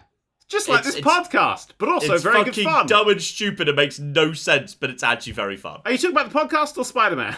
Bit of both. Yeah, fair enough. You know which bit really got to me? Okay, so from this point, I mean, spoilers for Spider-Man. I think this bit doesn't even get into the podcast. I think we've probably found a point to cut before this. We definitely have not, because I want content. I'm going for that watch time. Boy. So basically, we'll end on spoilers for Spider-Man, and then we'll fuck off. Right. So if you haven't seen Spider-Man, you ain't missing anything else. Joel's not going to tell a hilarious story about how he once mistook jam for a prostitute or something. John, carry on. Can you believe they killed all the Spider-Men? That was weird. John? I was really moved by the fact they took the time to do a tiny, really sweet moment between reformed Otto and Toby Spider-Man. When he was just saying, how are you doing, my boy? And Toby's just like, yeah, I'm just trying to do better every day. It's like, and that really got to me. They just took a moment out to just have a really wholesome interaction between Toby and Otto. I thought that was just so sweet. Yeah. That just got to me. I liked a lot of the interactions between... It felt like it capped off 3 trilogies. That's what I liked about it. It felt like it capped off the fucking original lot, Sam Raimi's lot, and then whoever made the second one with Andrew Garfield. And then all the MCU stuff kind of capped it all off nicely and neatly. And I like they just kind of basically snuck out the fact actually it turns out this entire trilogy was an origin story for the next trilogy. Saying, yeah. It's an origin story for the Spider-Man. It's actually an origin story for another unrelated trilogy we're going to make next. Well, Tom Holland's going to do another 3, so they announced that, so... Yeah. So we're going to get more Tom Holland. But I like that he's now just... Because he didn't really start. He just sort of like... You know, he didn't get his moments. He didn't get his good, solid frigging. You know, he needed something like that. And he got his whole great power, great responsibility quote. And it's nice to have... I'm kind of almost disappointed because I thought the great power, great responsibility was going to be given to him by Toby, which I thought would have been very sweet. Oh, that would have been sweet. I did chuckle a bit. I chuckled when MJ said it to him because I thought, oh, they're not doing it that stupid. Then they reference it later. And I'm like, oh, okay, cool. I like a lot of that film. I think, the whole curing them thing doesn't kind of work if you think about it for more than 5 seconds. But it was an easy fix of the script. All you do is... As indeed was the fact that they repeatedly stress, oh yeah, they all go home to die at Spider-Man's like, no, they don't. Well, I mean... Most of them don't. I'm assuming... Like, one of them dies by Spider-Man's hands. I mean, there could be a... Well, no... 2... No, yeah. Several one. of them accidentally kill themselves or choose to sacrifice themselves for the greater good. Yeah, Green Goblin... Only Electro gets straight up murdered by Spider-Man. Green Goblin stabs himself because Spider-Man jumps out of the way. Yeah. Spoilers. Dr. Octopus goes good and chooses to sacrifice himself to stop the machine. Sandman blows away in the wind, and it's very unclear whether he's dead or not. Yeah, I couldn't remember what happened to Sandman because there's like 85 bad guys in there. He just says, I'm sorry. Toby says, he just says, I'm sorry, then blows away in the wind. But it's kind of unclear whether he's letting himself fall apart because he's dying or whether he's just going to do something else. Lizard, I don't fucking remember. I thought he got turned back to normal. I thought he got fixed. I thought he got punted off a building. Yeah, I can't even... I thought he was fine at the end of that one. Electro got fucking exploded. I could not even remember that he existed. Like, I saw him going, what the fuck is that? I forgot about it completely. The CGI lizard looks so bad because it looked bad at the time, it looks even worse now. So that was kind of hilarious. Also, the lizard had nothing to do. He just sat there and did nothing the entire story. Yeah, he just stayed in the van. Literally to the extent where they had to explain he wasn't in the rooms. They didn't want him to be with the rest of the village. But it's like, we just left him in the van. He fixes the lizard. We just left one of the characters in the van. We left the expensive CGI character in the van. It's easier. We decided we realised we had nothing to do script or plot wise to do with the lizard, so we left him in the van downstairs. He won't be in this film again until the final fight. They would have fucking Rhino in his big the Rhino from the post credit scene of Amazing Spider-Man 2 would have had more to fucking do. Yeah, he would have done. Yeah. I mean, yeah. Then we could have had a Sinister Six. That was, yeah. I quite liked how Andrew was so sad he only had to deal with the Rhino when all the other Spider-Men got to fight Taylor. Excellent. I like this constant, self-depreciating jokes of going, oh, I'm the shit Spider-Man. He was Spider-Man 3, and he always is Spider-Man 3, but that's okay. Someone's got to be Spider-Man 3. I just liked how they kind of also did him as being by far, like, the geekiest, nerdiest Spider-Man. Yeah. Given he did have, like, you know... I think he had like a... Did he have a job at Oscorp? Or yeah, he did. Yeah, he worked at Oscorp. He seemed to be more... He was a bit more technical anyway, so I like that he was actually more into that shit. That was kind of cool. Yeah. That was his thing. It was, yeah. I can't express how much I enjoyed the whole joke about Toby firing the webs out of his actual wrists. I didn't think they were going to address that, and they did. So they just acknowledged it, then just moved straight on because they didn't have time for it. Great, do it. Yeah, love that. It was lovely...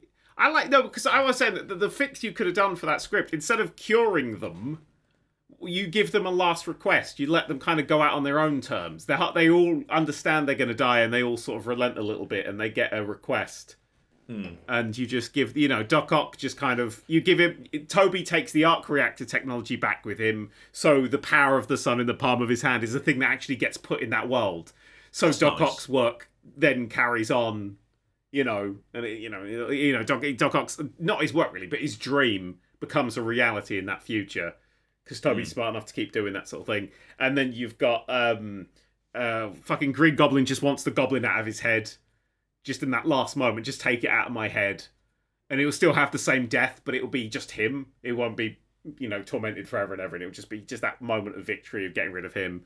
And you can do that for all the characters, except probably Lizard, because I can't remember what Lizard's deal was. It's just Lizard, didn't he? Not a fucking I just like how much of a Spider-Man story it is. I like, normally Spider-Man's thing is he gets told at the beginning of the story, hey, do you want to do what's right or what you want to do? And he says, I'm going to do what I want to do, so shit goes bad and he suffers for it. Yeah. But in this one, straight away he was said, do you want to do the easy thing or do you want to do the hard thing that's right? And he said, straight away, I'm going to do the hard thing that's right. And he gets fucking punished for it anyway, and has to keep doing it. But it's like a fucking Greek tragedy. No, but that's the absolute genius of that script. That's why I loved it so much. Was that your critical midpoint when Aunt May gets fucking exploderized.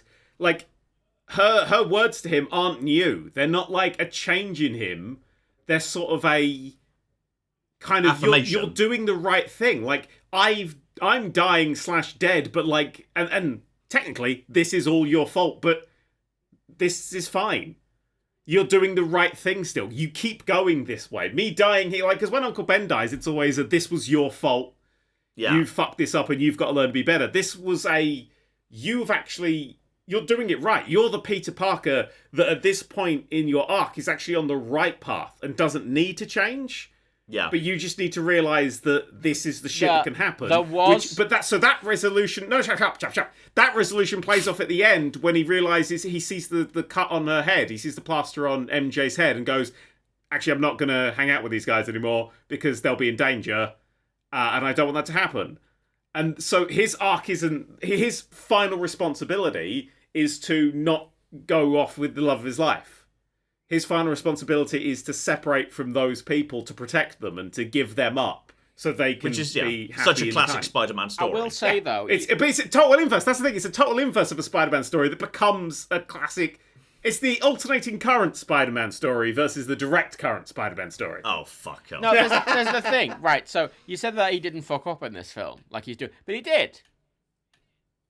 He did. Did he? Well, yeah. Well, he starts off by fucking up, but then his response is to try and fix it. Yeah, but like, he wants to do the responsible. I'll be honest, it wasn't his fuck up. It was Doctor Strange's fuck up. Who was like, I feel like Doctor Strange was definitely wrong saying this is your fault. Let's fucking he just should do have been like, shit. oh, have you tried anything else first? It's Doctor Strange's fault. I do agree. And Parker in that film is a child. Like a literal child. Doctor Strange should have gone, anybody you want to remember is Spider-Man before I just get into this fucking red tape? Not even that. His speech going, you asked me to hypnotise the entire universe before calling the school. Why didn't you ask that beforehand, Stephen? What's that about? Why would you wait now? Doctor Strange makes terrible decisions too. His thing is I make terrible decisions. Stephen I mean, Strange yeah, doesn't make a lot that's of his- terrible decisions. That's his character trait. Is he is an impulsive idiot? But he's Yeah, an but adult. he's also a genius. But he's still an idiot. Yeah. If you want to be friends with somebody, would it Adults Doctor can be Strange even or Peter bigger Parker? idiots, as I proved whenever we discussed, technology. God, spend 5 minutes with Doctor Strange, you'd ruin him. You would. Maybe that's what the evil Doctor Wait, Strange maybe is. I don't know how magic works. How does that's- time magic work? That's Holy the shit. evil Doctor Strange in the Multiverse of Madness. It's just one that's talked to John for a while. it's okay. It's just that I realised nothing makes any fucking sense. I don't know how time In the works. post-credit scene, is that evil Doctor Strange in the post-credit scene? Is that the one from Multiverse of Madness, or is that a different one? Do we think? That 100% is like Strange What? Supreme. That is from definitely from Multiverse of Madness because from that was a What If. trailer for Multiverse of Yeah. Madness. Well, no, but I mean. You mean from What If? What If? Yeah, that's what. I What meant. If? From What If? No, Yeah, I it's think gotta it's going to be a different It's one. gotta be. I think it's a different one. It's going to be a very. I think it's going to be a very similar one. I think it's going to be very similar, but I think it is going to be a different one. I don't know. I think it might be the same one, where they'll kind of hand wave it, so it could just be an Easter egg. It's not necessary. I don't know to how far they're going yeah, with What by If the way. being canon. You know, it's a bit messy. What If? I don't. Well, everything's can be canon now. I mean, yeah. Fucking it just. the fucking previous Sony and Toby films can be canon now. Yeah, I feel like I don't know where the MCU's going, but I'm along for its ride. Because normally it's then again, we're if you heading think towards about the it, big bad. the first wave, the first phase of the MCU, you didn't really know about, Thanos wasn't mentioned at all till after the first big Avengers film at the end of phase 1. We're not at the end of the first phase of, presumably, the phase trilogy we're going into. Well, they're not so... calling them phases anymore. They've said that it's not. They're not thinking about it No, in phases this is anymore. definitely phase 4.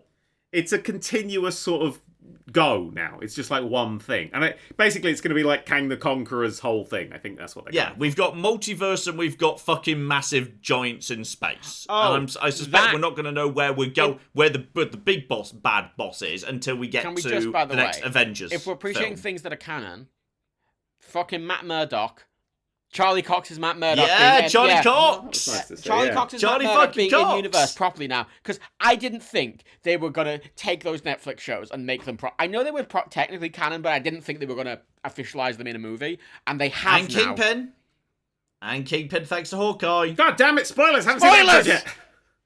John! I mean, it's been hinted in the full Yeah, it has been episode, hidden. But this is the thing. But even then, that means we could see Jessica Jones and Luke Cage and Iron Fist might have. I hope Iron Fist has kind of died accidentally, but Jessica Jones. Iron Fist died on the way back to his home planet. Yeah, Luke Cage. I mean, I didn't find Luke Cage very interesting, but I liked his villains. I like Jessica Jones a lot. She's cool. It's a nice grounded universe for Spider-Man to exist in outside of all the aliens and bullshit. Genuinely. And Tony Yeah, Stark. If now he's going to be Shut down.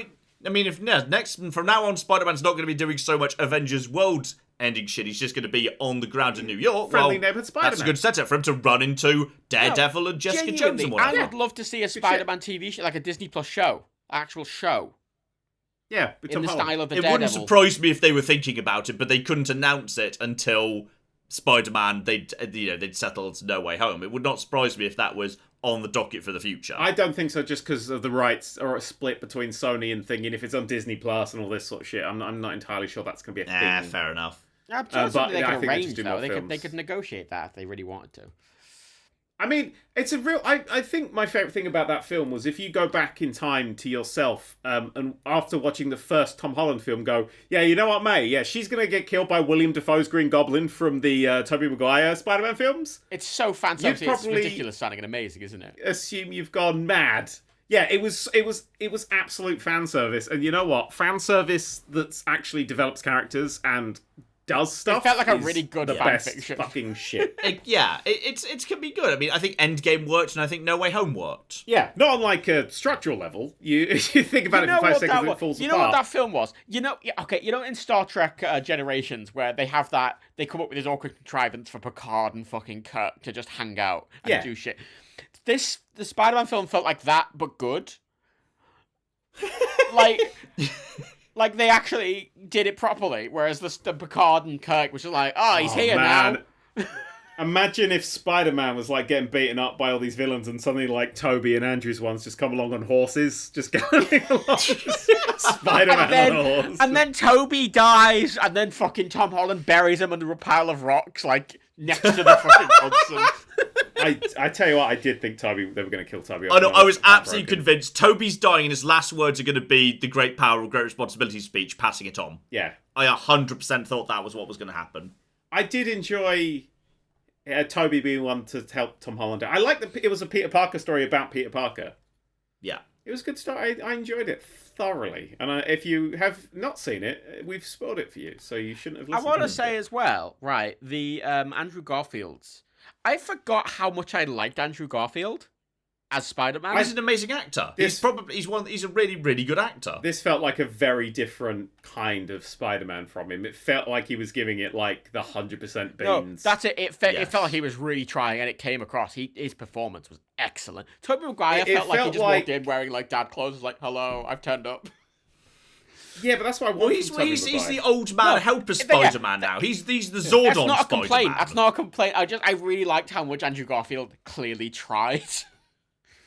I mean, okay, let's be honest. As nice as it was to see Tobey Maguire, he is the actor with the most limited range going on in that group. Okay, so he is not the most complaint. very Biggest talented complaint: actor. 0 out of 10. No Black Spider-Man suit. No Venom. There was a Black Spider-Man suit. No, I want like Venom was at the end. I want Tobey Maguire dancing around with his fucking emo hair looking ridiculous. No. Look, they literally left in a post-credit scheme the confirmation there is now a little Venom parasite in this universe. How does that work if they sent everything back that made... It doesn't matter, let's not think about it. So, it's fun, fuck it, I don't give a shit. I want to watch a film and be entertained. Like, if there's actually something entertaining, you can get away with certain things. If you think about it, you go, ugh, like, who gives a shit? Like, I had a good time. That's all I want from a film. But I was happy with Toby. I like the fact they actually also did the whole. They didn't like say, "Oh yeah, me and MJ, we are the best ever." Wham wham wham wham. It was just like, actually, you know what? It's been kind of tricky, but we've made it work. So, okay, that's really It's really nice that they actually characterized him as. You know what? That's an adult relationship that's been going on for decades, and they've acknowledged. You know what? Sometimes adult relationships are tricky and they take a bit of work, but you make it work, and I like that because you don't often get that in films. In films, often. Relationships and romance are seen as like, you know, true love, passion, etc., etc. And it was really nice just to have someone say, you know what, I'm still with my partner. It's been hard work, but we made it work. I'm going to disagree on that front, John, because I genuinely think that one of the most realistic relationships I've seen has been in Hawkeye. Hawkeye and his wife actually talking about shit. No, we do like Hawkeye's wife in this house. That's true. Hawkeye's wife is fun. That is an adult relationship to me. That's like, oh, I'm doing this thing, and like she's aware of everything, including all the dark shit, and she's still there. Like, there's no hidden things and secrets and surprises. That's a relationship that works. Yeah, the only bit I don't like is it kind of makes it feel like because he does all the Avenger stuff, therefore she just kind of has to do it too. She doesn't have her own shit going on. Yeah, but I think that's part of the relationship. If somebody's in that sort of higher power state, if the relationship can survive sort of that shift in power, because that's what a relationship it starts out as. You find where that power is and where the sort of the different levels come in, and you either adapt to that and carry on, or you don't. And I want to know what her shit is. Like, was she a field agent for S.H.I.E.L.D. or something? I don't think she was anything. I think she's just a nice person. I just think she's a person. I'd be disappointed if she was anything like that. I think like she is just somebody who was like, okay, if I'm going to date this superhero, that's going to come with some baggage, and you know what? I can deal with that because we're going to communicate and we're going to talk through this shit, and we're not going to keep anything from each other. Because any other show would have Hawkeye going, oh, the Ronin, oh yeah, and she's like, oh, I wonder if we'll ever find out who that is. But he's like, nah, fucked up, and she's like, oh, you fucking idiot, go get your suit back. Because she was like, yeah, no, I totally get that. I was gone. Yeah, you should. I mean, if Rebecca ever vanished and I went on a killing spree of villains and Rebecca came back, Rebecca would understand. Would you understand? Who are you killing? Tories. Yeah. Yeah.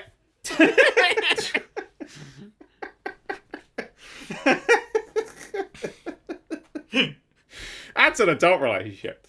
But I was going to say, sorry, so... Because Claire would just come back and I'd just be, swinging bachelor pad, woo! It's like, oh, this is fucking awkward.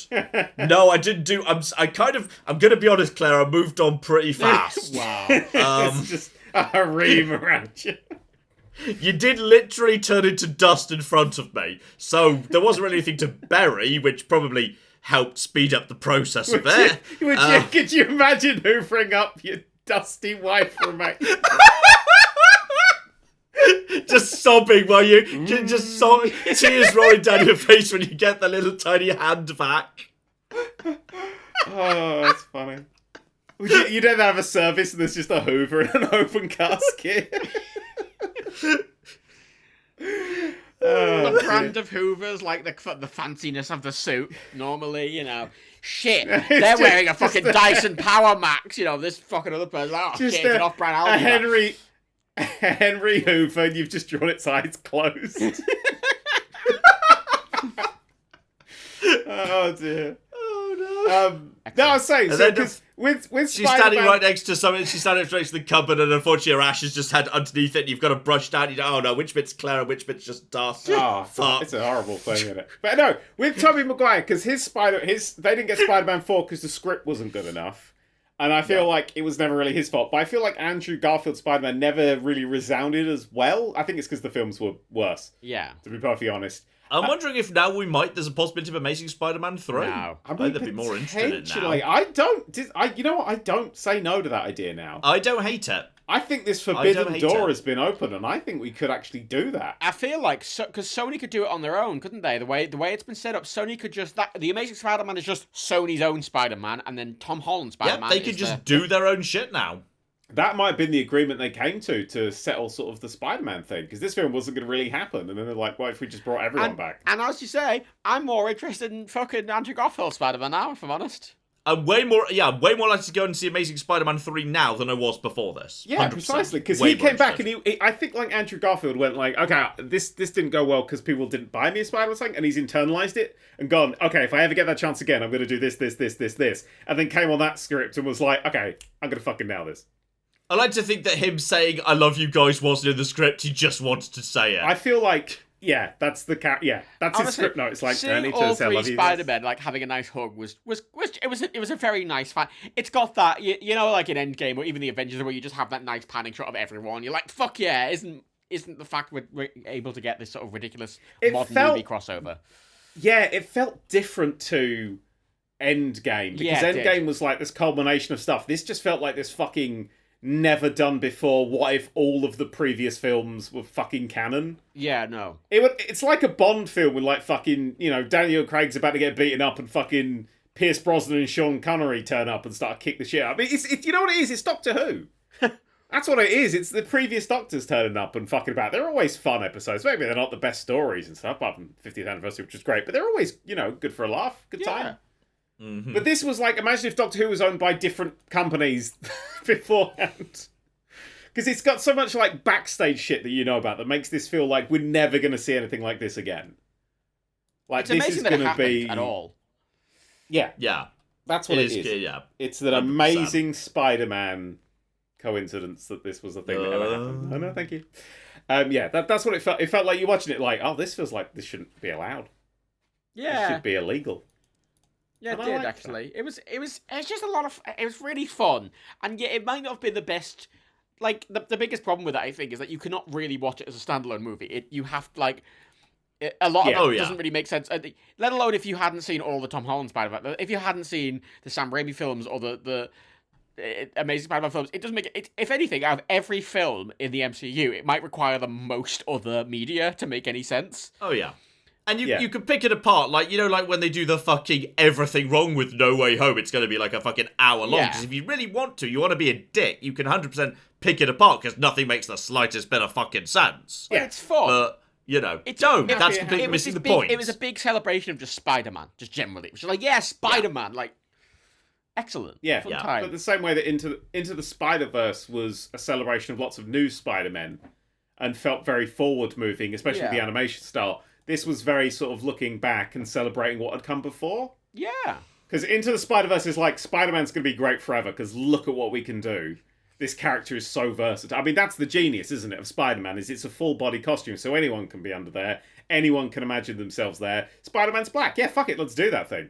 Stan Lee said that that's the best thing about Spider-Man. It's totally unintentional, but he absolutely loves that it is just this, anybody can be Spider-Man. Any kid can imagine themselves Spider-Man because it's a full suit. And looking forward, there's just going to be infinite Spider-Man stories, and it was just nice for one to look back at these two people that basically, you know, built Spider-Man up to the moviegoer's sort of perspective. Especially And with when the you guys Sam fucking Raimi Spider-Man movies were the first really big superhero movies, pretty much. Like, the first really big ones, outside of X-Men. I mean, I'm going to argue they were the first Did they good predate the superhero original movies. X-Men? Which came first? That's or X-Men? Oh, that's a question. Spider-Man, I think, was 2001, too, and Spider-Man. X-Men was 97, wasn't it? Well, the original trailer for the first Spider-Man had him swinging between the Twin Towers. Yeah. I remember that putting like a helicopter in them or something. That was the thing I remember. Spider-Man is 2002. The original X-Men is 2000. Yeah, so just before.